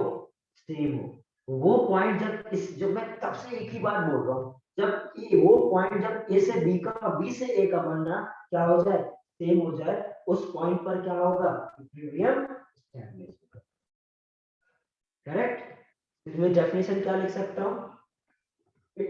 केमिकल इक्विलिब्रियम क्या है? इक्विलिब्रियम तो एक स्टेट है, it is a state of reaction in which rate of forward reaction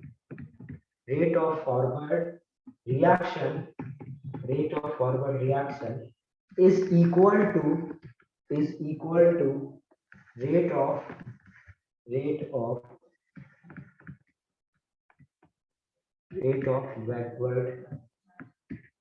reaction. So it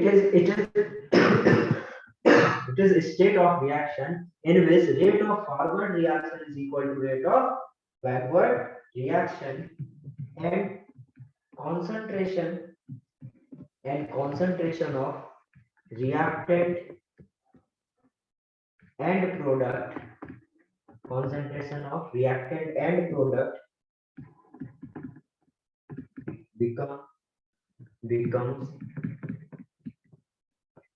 constant. It is a state of reaction in which rate of forward reaction, ये क्या इसका मतलब क्या होता है बेटा? फॉरवर्ड, इसका मतलब क्या? इस तरफ जा रहा है मतलब बैकवर्ड, फॉरवर्ड एंड बैकवर्ड। तो क्या बोलेंगे कि इसका इसमें कन्वर्जन का रेट और इसका इसमें कन्वर्जन का रेट कैसा हो जाए? बराबर हो जाए, उस पॉइंट को आप क्या बोलोगे? Chemical equilibrium. आया क्या समझ में सभी को? Yes, sir. चलो इतना लिखो।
लिख लिया ये?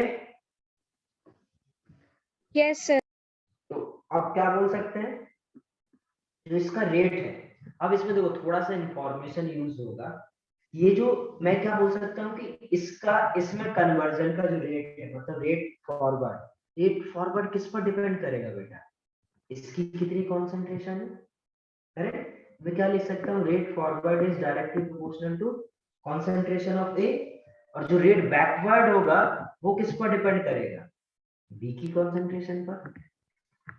करेक्ट, तो इसको इसका मैं प्रोपोर्शनलिटी कांस्टेंट हटाऊं तो क्या आ जाता है, rate forward is equal to कोई कांस्टेंट के अपॉन ए, और जो rate backward is equal to क्या आ जाता है, के बी इनटू।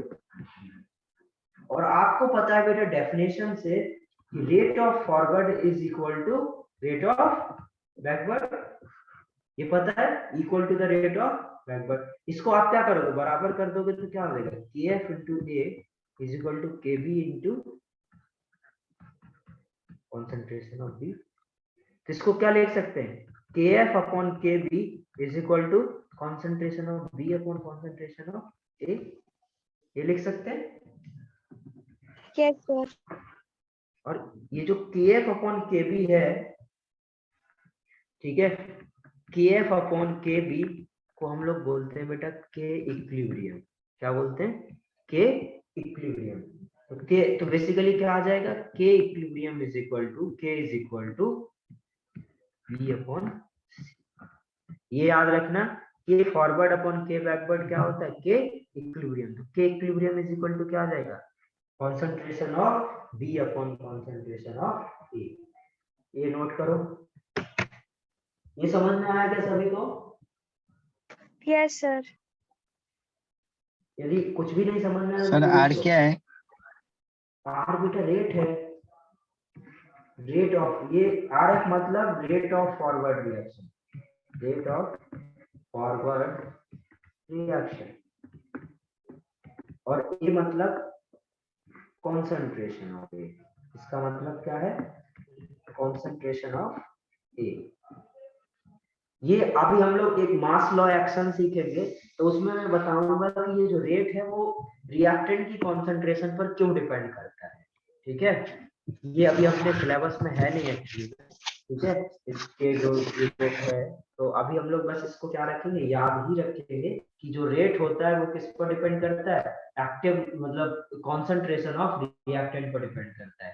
तो रिएक्टेंट पर डिपेंड करेगा तो रेट ऑफ फॉरवर्ड क्या हो जाएगा, फॉरवर्ड के लिए रिएक्टेंट क्या है, ए, इस ये फॉरवर्ड है, इसके लिए रिएक्टेंट क्या है, ये, तो इसके लिए रिएक्टेंट ये है, तो इसका रेट किस पर डिपेंड कर जाएगा, कॉन्सेंट्रेशन ऑफ ए पर। बैकवर्ड के लिए इसके रिएक्टेंट क्या हो जाएगा, ये, तो इस बैकवर्ड के लिए रेट क्या हो जाएगा, इस पर डिपेंड करेगा। तो ये K F R F is equal to K F into A और R B is equal to K B into A, इस तरीके से सॉल्व कर लेंगे। के एफ अपॉन के बी क्या होता है, इक्विलिब्रियम कांस्टेंट, ये हम लोग याद रखेंगे। और ये जो क्या होता है, ये जो कॉन्सेंट्रेशन ये क्या है, ये सब इक्विलिब्रियम पर ही कॉन्सेंट्रेशन, कॉन्सेंट्रेशन एट इक्विलिब्रियम, ठीक है, इक्विलिब्रियम पर कॉन्सेंट्रेशन है। ये हो जाए तो बताना। सर वे वो के जो है वो concentration of B upon concentration of A है ना? हाँ, ए लिखो, आपने C लिखा है। वो गलती से सी बन गया।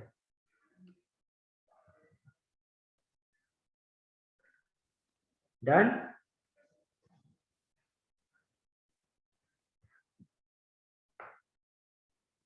Yes. ओके,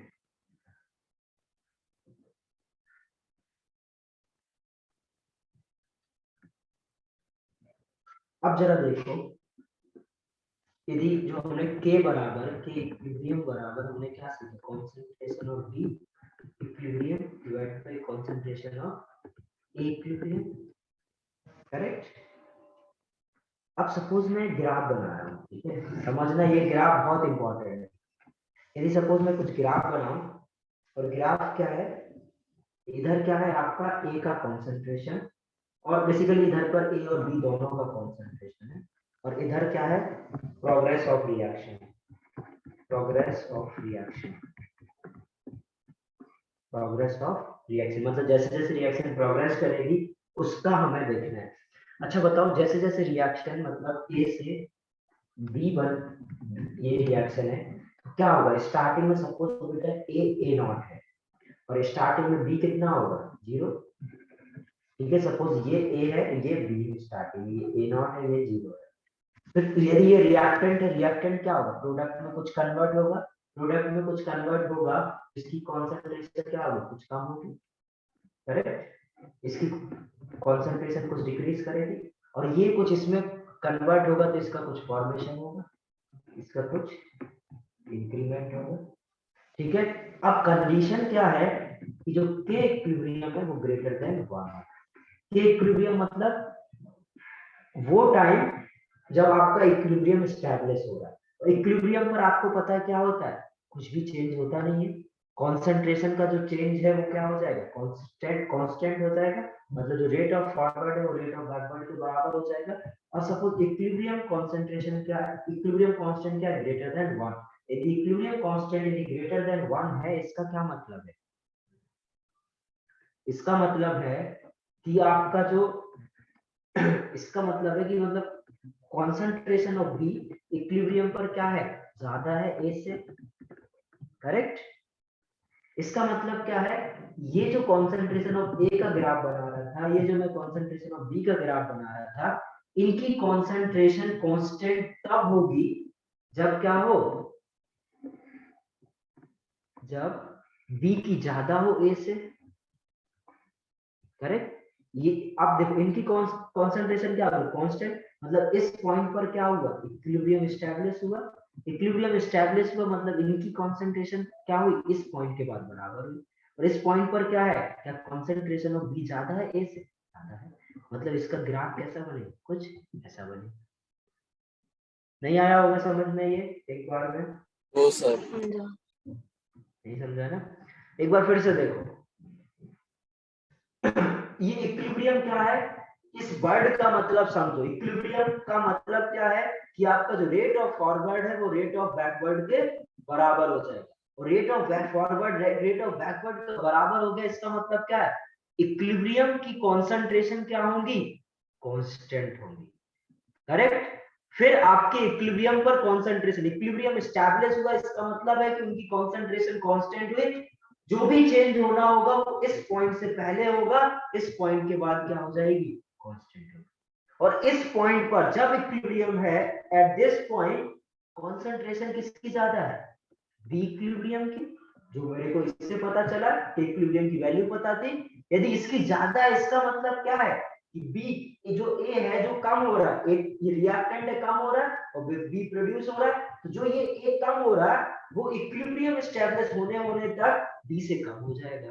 तो ये ए कम हुआ, बी ज्यादा होगा, इसलिए ग्राफ ऐसा बनेगा। आया समझ में? Yes Yes, sir. अब यदि मैं आपसे बनवाऊं एक ग्राफ, यदि इधर कॉन्सेंट्रेशन है, इधर प्रोग्रेस ऑफ रिएक्शन है, अब मैं क्या कर दूं? उल्टा कर दूं। मैं बोलूं इक्विलिब्रियम ऑफ जो ए इक्विलिब्रियम है, मतलब जो के इक्विलिब्रियम है वो लेस देन 1 है। लेस देन 1 है तो क्या हो जाएगा? ए की कॉन्सेंट्रेशन ज्यादा होगी। से ज्यादा हो। तो अब बताओ ग्राफ किस टाइप का बनेगा? बनाने की कोशिश करो सभी लोग।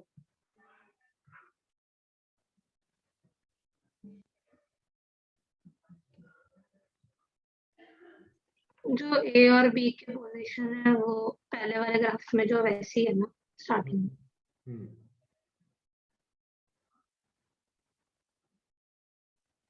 क्या पूछ रहे हो? फिर से पूछो। सर वो बोल रही है पोजीशन के बारे में क्या? मतलब पहले वाले ग्राफ में बी नीचे और ए ऊपर है वैसे ही है ना। हाँ हाँ, वो तो रिएक्टेंट प्रोडक्ट तो है ना, रिएक्टेंट तो रिएक्टेंट है, वो तो ऊपर ही रहेगा ना। उसकी हाँ, ओके। कॉन्सेंट्रेशन ज्यादा होगी, बी तो हमेशा 0 से ही शुरू होगा ना। यदि ये इनिशियली 0 है, ये ए नॉट है, वो तो वही रहने वाला है।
बना किसी का?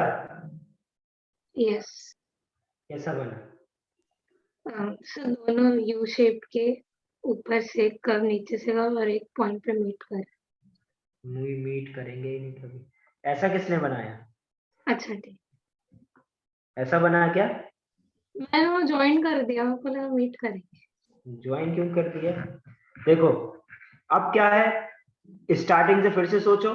यदि यदि आपका क्या है, रिएक्टेंट है, वो क्या करेगा? कम करेगा, ठीक है। वो कम होगा रिएक्टेंट का कॉन्सेंट्रेशन, तो कम कराते हैं। इधर क्या बढ़ेगा?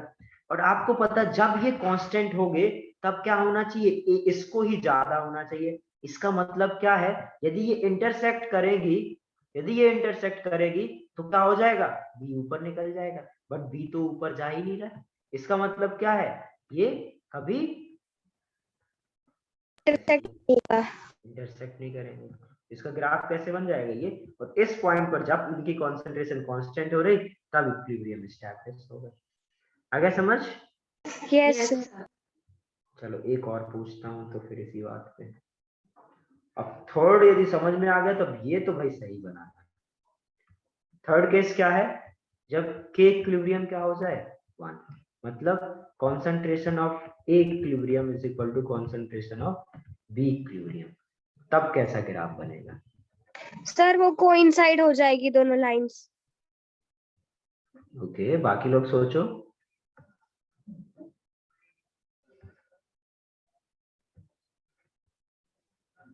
बिल्कुल सही बताया इसने। क्या हो जाएगा ये ऐसे, जब ये इक्विलिब्रियम एस्टैब्लिश होगा, मतलब जब कांस्टेंट हो रहा होगा, तब इन दोनों की क्या हो जाएगी, सेम सेम हो जाएगा। सर एक ही साथ। दोनों लाइन कैसी हो जाएगी, कोइंसाइड करेंगे। आगे समझ? Yes, sir. बना लो, ये तीनों ड्रॉ करो। यदि इन तीनों में से किसी को कोई भी समझ में नहीं आया तो पूछ सकते हो।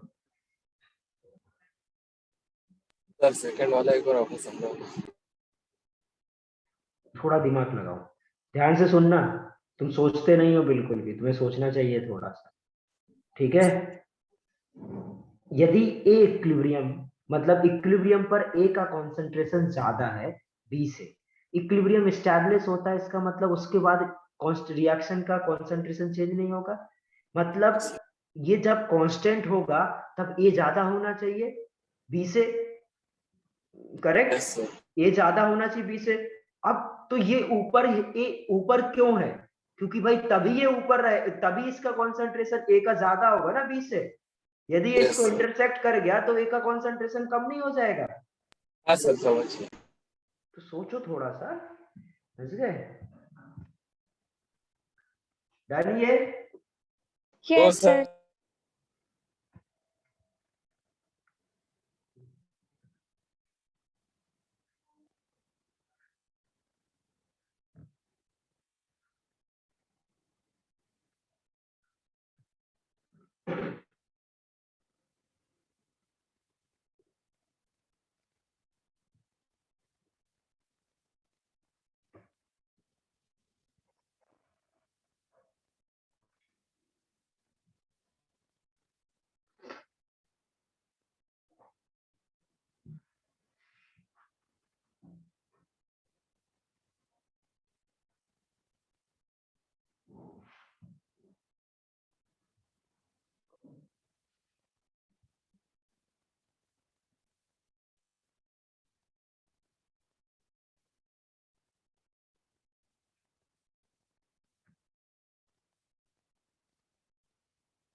डन? Yes, sir. अब हेडिंग डालो,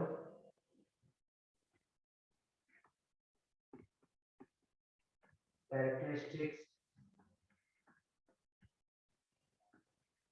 characteristics of chemical equilibrium, characteristics of chemical equilibrium. Characteristics क्या है? सबसे पहले तो बेटा ये रिवर्सिबल रिएक्शन में अटेंड होता है, ये पता होना चाहिए। तो पहला कैरेक्टरिस्टिक्स क्या बोल सकता है हम लोग, अटेंड इन रिवर्सिबल रिएक्शन, जो कि हम लोग को पता है रिवर्सिबल रिएक्शन। दूसरा कैरेक्टरिस्टिक्स क्या बोल सकते हैं कि जो आपका जो जितने भी मेजरेबल प्रॉपर्टीज हैं जैसे pressure, temperature, volume, concentration, density, colour, वो सब क्या हो जाती है, सेम हो जाती है। ठीक है, बात सही है ना? यदि कोई भी बात ना समझ में आए तो बोलना, ये सब रिपीट ही कर रहा हूँ। मेजरेबल प्रॉपर्टीज और साथ में लिखते जाओ, measurable properties like pressure, temperature, volume, concentration,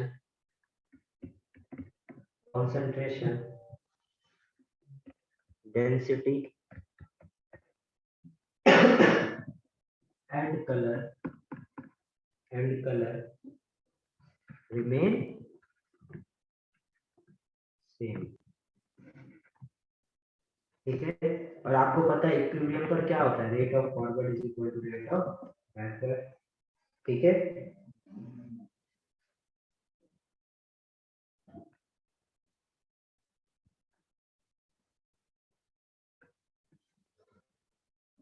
अब जरा देखो नेक्स्ट पॉइंट इंपॉर्टेंट है। इक्विलिब्रियम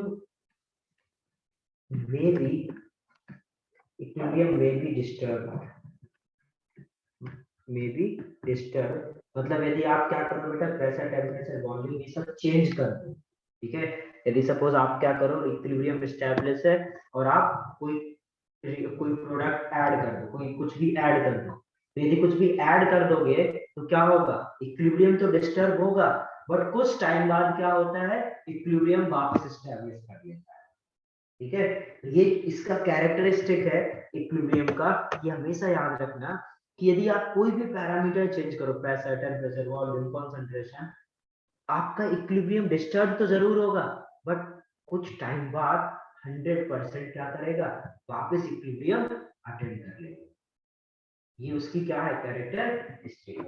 तो इसको क्या लिख सकते हैं हम लोग इसमें, the equilibrium may be disturb by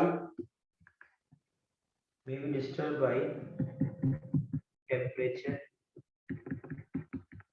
pressure change,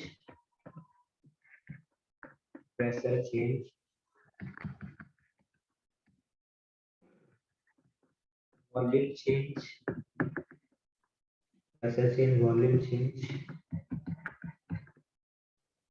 in concentration change, but equilibrium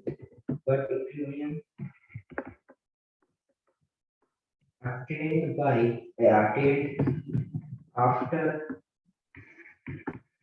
some time. Equilibrium may be disturbed by temperature, pressure change, volume change, concentration change, but equilibrium attained after some time. ये देखो सारे point.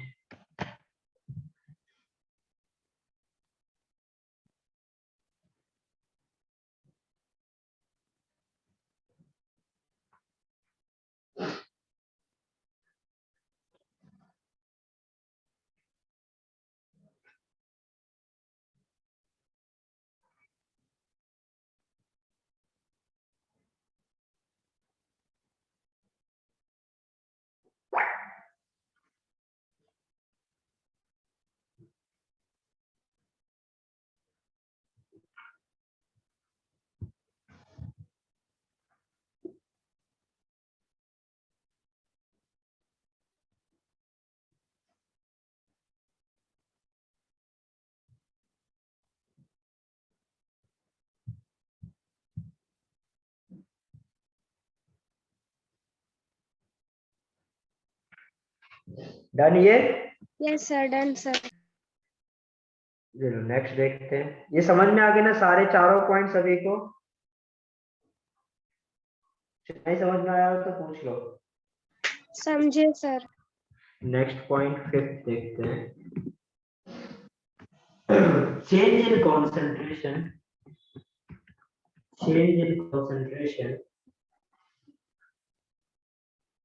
may change equilibrium may change equilibrium, but equilibrium constant remain same. देखो जैसे मैंने अभी बताया कि जो आपका यदि आप प्रेशर, टेम्परेचर, वॉल्यूम, कंसंट्रेशन, इन सबको आप यदि चेंज करो तो आपका इक्विलिब्रियम डिस्टर्ब हो जाएगा और वापस वो कुछ टाइम बाद क्या करेगा, अटेंड कर लेगा। बट यदि मैं इस नया पॉइंट क्या है, यदि आप कंसंट्रेशन चेंज करो तो इक्विलिब्रियम पे कुछ चेंज नहीं होता है, मतलब डायरेक्शन बदलेगा, डिस्टर्ब हो जाएगा, बट कुछ चेंज नहीं होगा। मतलब इक्विलिब्रियम तो चेंज हो जाएगा, डायरेक्शन बदलेगा, बट इक्विलिब्रियम का जो कांस्टेंट है, इक्विलिब्रियम कांस्टेंट है, जिसके लिए मैंने क्या डिफाइन करा था, के एफ अपॉन के बी, ये जो है इसकी वैल्यू नहीं बदलती है कंसंट्रेशन से, ठीक है। इसकी वैल्यू सिर्फ और सिर्फ बदलती है टेम्परेचर से, इसकी वैल्यू बदलेगी सिर्फ और सिर्फ टेम्परेचर से। तो हम लोग क्या बोलेंगे, या इसको ऐसे लिख सकते हैं, equilibrium constant depend upon temperature. इससे चेंज, कंसंट्रेशन से चेंज करने से चेंज नहीं होगी, बट हाँ यदि हम टेम्परेचर चेंज करेंगे तो क्या हो जाएगा, चेंज हो जाएगा। मतलब ये और में क्या अगले पॉइंट में 6 पॉइंट, ठीक है। Equilibrium constant change by temperature, या सिंपल बोल सकते हैं कि जो आपका इक्विलिब्रियम कांस्टेंट है वो डिपेंड करेगा टेम्परेचर पर।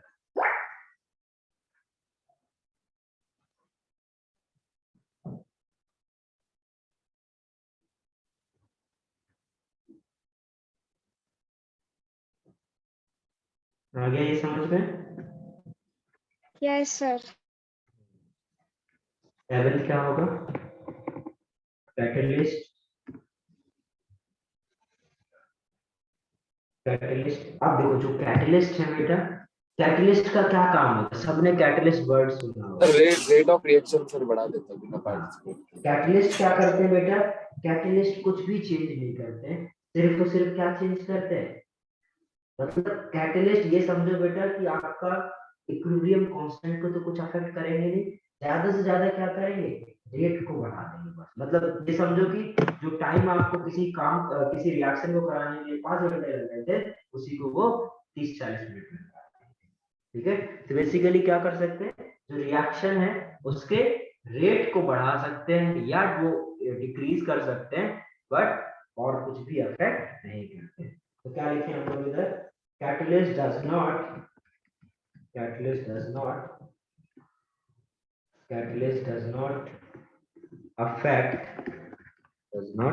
affect equilibrium.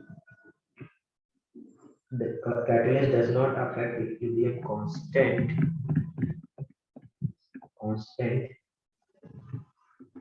Next point क्या है, catalyst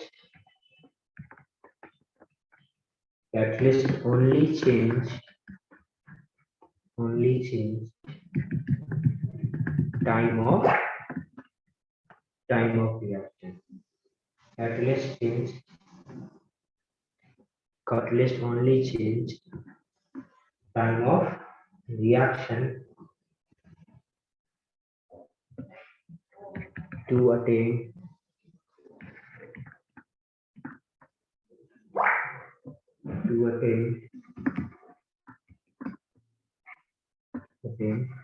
equilibrium. Okay.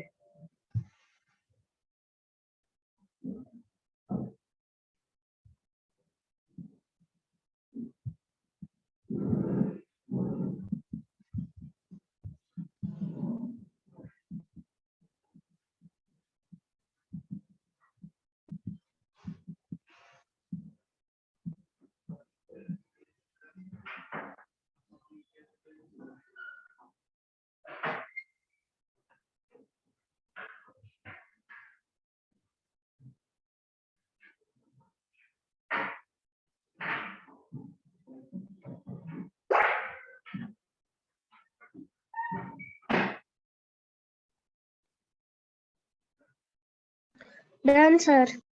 And इधर क्या बोल सकते हैं, जो पॉजिटिव, दो टाइप के कैटलिस्ट होते हैं, पॉजिटिव कैटलिस्ट और नेगेटिव कैटलिस्ट। पॉजिटिव कैटलिस्ट क्या करते हैं, टाइम को डिक्रीज करेंगे टू अटेन इक्विलिब्रियम, और जो नेगेटिव कैटलिस्ट होंगे वो क्या करेंगे, टाइम को इंक्रीज करेंगे। टाइम को इंक्रीज करेंगे टू अटेन इक्विलिब्रियम। नोट करो इसको।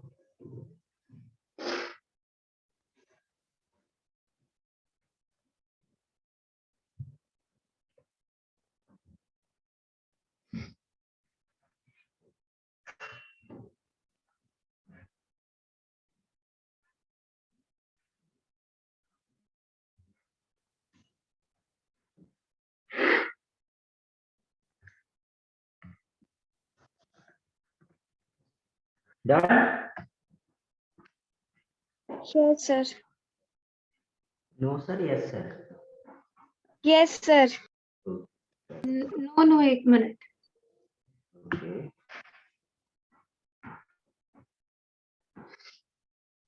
हो गया।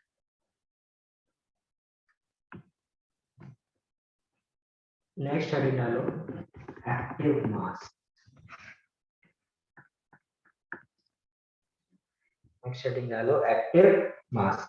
देखो ये जो एक्टिव मास है ये क्या होता है, तो यदि आप कोई भी केमिकल रिएक्शन करा रहे हो, ठीक है, केमिकल रिएक्शन में नॉर्मली क्या होता है, यदि कोई ए से बी बन रहा है, यदि कोई ए से बी बन रहा है, तो जो जितने भी वेरिएबल, जो चेंज होने वाले वेरिएबल है उनकी बात करूं मैं, तो बेसिकली एक्टिव मास मतलब कि वो सारे वेरिएबल जो क्या हो, आपके केमिकल रिएक्शन में पार्टिसिपेट कर रहे हैं, मतलब उनका क्या हो रहा, वैल्यू चेंज हो रहा, ठीक है।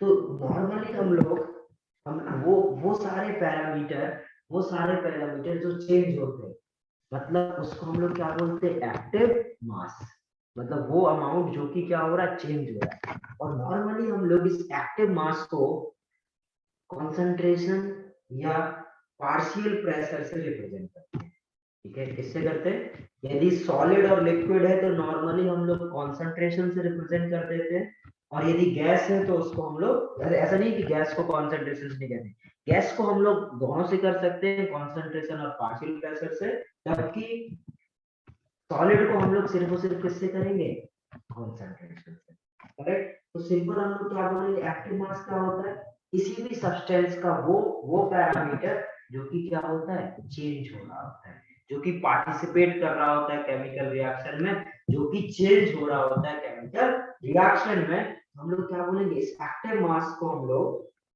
दो तरीके से रिप्रेजेंट कर सकते हैं, तो कॉन्सेंट्रेशन, और कॉन्सेंट्रेशन को किसके टर्म्स में, in terms of molarity, molarity और प्रेशर। जो मैंने सबसे पहले लिखा था ना, R F is directly proportional to concentration of A, जो मैं कॉन्सेंट्रेशन बोल रहा था ना, एक्चुअली मेरे को बोलना चाहिए था R F is directly proportional to active mass of A. अब एक्टिव मास बोलता तो आपको समझ नहीं आता, इसलिए मैंने क्या बोला, कॉन्सेंट्रेशन है, कुछ नहीं है, कॉन्सेंट्रेशन ही, और इस कॉन्सेंट्रेशन को, इस एक्टिव मास को हम लोग मोलैरिटी और प्रेशर के टर्म्स में represent करते हैं। और इसको हम लोग, तो हम लोग क्या बोल सकते हैं, active mass is equal to, active mass is equal to active mass is equal to mole पर लीटर, यही होता है ना मोलैरिटी, मोल पर लीटर, मोल पर वॉल्यूम बोल दो, या लीटर में है होता है, और पार्शियल प्रेशर क्या हो जाएगा, या इसी को मैं NYV बोल सकता हूँ। और गैस, ये तो नॉर्मली किसके लिए होता है, सॉलिड के लिए, और जो गैसेस है या तो ये सभी के लिए बोल सकते हो, और जो गैसेस होता है, गैसेस के लिए मैं क्या बोलता हूँ, एक्टिव मास क्या हो जाएगा, पार्शियल प्रेशर, ओके। तो ये नोट कर लो।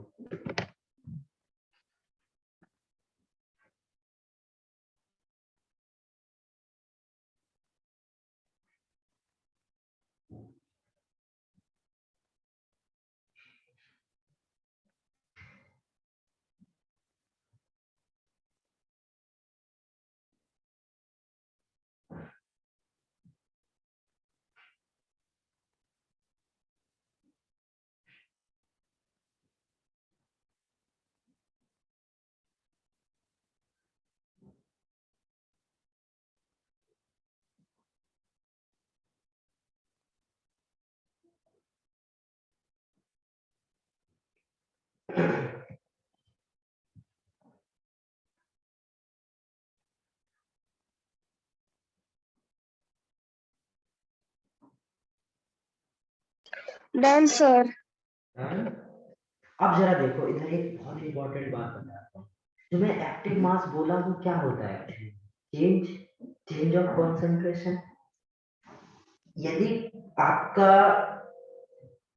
ऐसा कोई रिएक्शन है जिसमें कुछ सॉलिड है, जैसे ये सॉलिड बी गैस के साथ कुछ सी गैस और कुछ डी गैस बना रहा है, ठीक है। तो ए का कॉन्सेंट्रेशन यदि ये बहुत ज्यादा दे रखा है, इसके बी का कॉन्सेंट्रेशन को सी और डी तरफ दे रखा है, तो जो ए का जो कॉन्सेंट्रेशन है उसका कुछ पोर्शन रिएक्ट करेगा बी के साथ और कुछ सी और डी फॉर्म करेगा, ठीक है।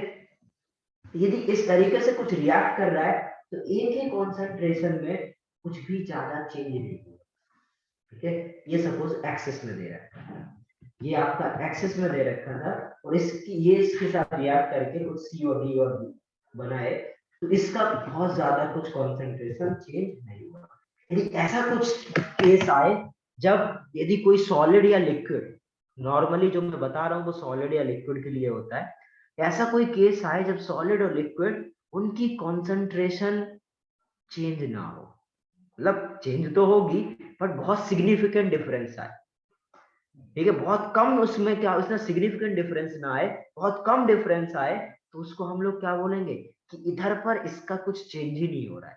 और यदि कुछ चेंज नहीं हो रहा है तो क्या उसका एक्टिव मास आएगा कुछ नहीं। तो हम लोग क्या करेंगे, यदि ऐसा कहीं केस बने जहां पर उनका कॉन्सेंट्रेशन चेंज ही ना हो, उधर पर हम लोग उनका एक्टिव मास क्या ले लेंगे? 1। क्या ले लेंगे? 1। तो हम लोग क्या लिख सकते हैं इधर कि एक्टिव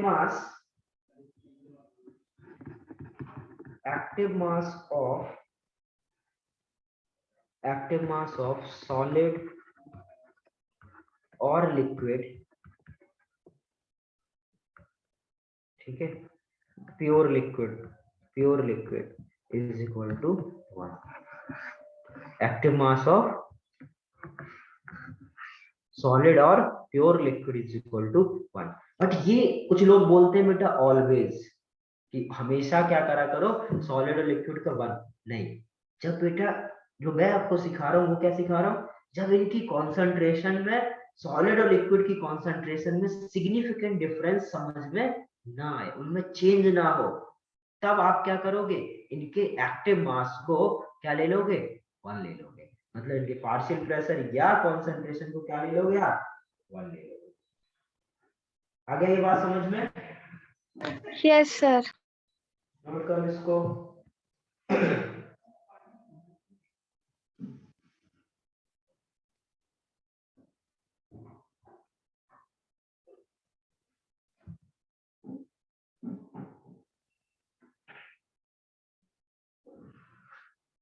डन ये? Yes, sir. नेक्स्ट स्टडी डालो, law of mass action.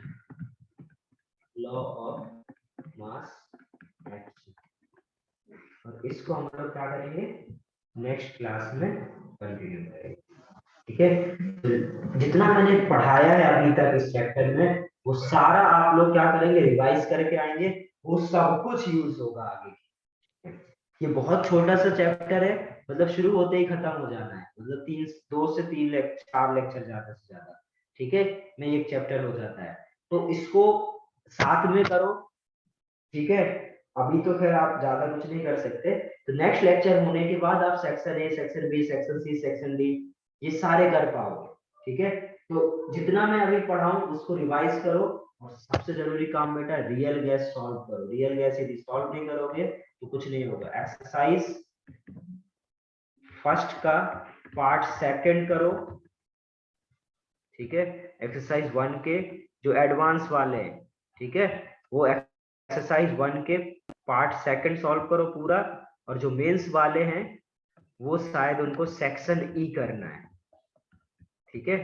Section E करो एक्सरसाइज 1 का पार्ट 1, और एक्सरसाइज 1 का ही शायद पार्ट 2 है जो सब्जेक्टिव है, ठीक है, उसका भी सेक्शन ई करो। इतना होमवर्क करो नेक्स्ट क्लास तक, इसको भाई सबमिट करो पॉजिटिवली। यदि ये नहीं आप पॉजिटिवली सबमिट करोगे तो आपके घर पे फोन जाएगा।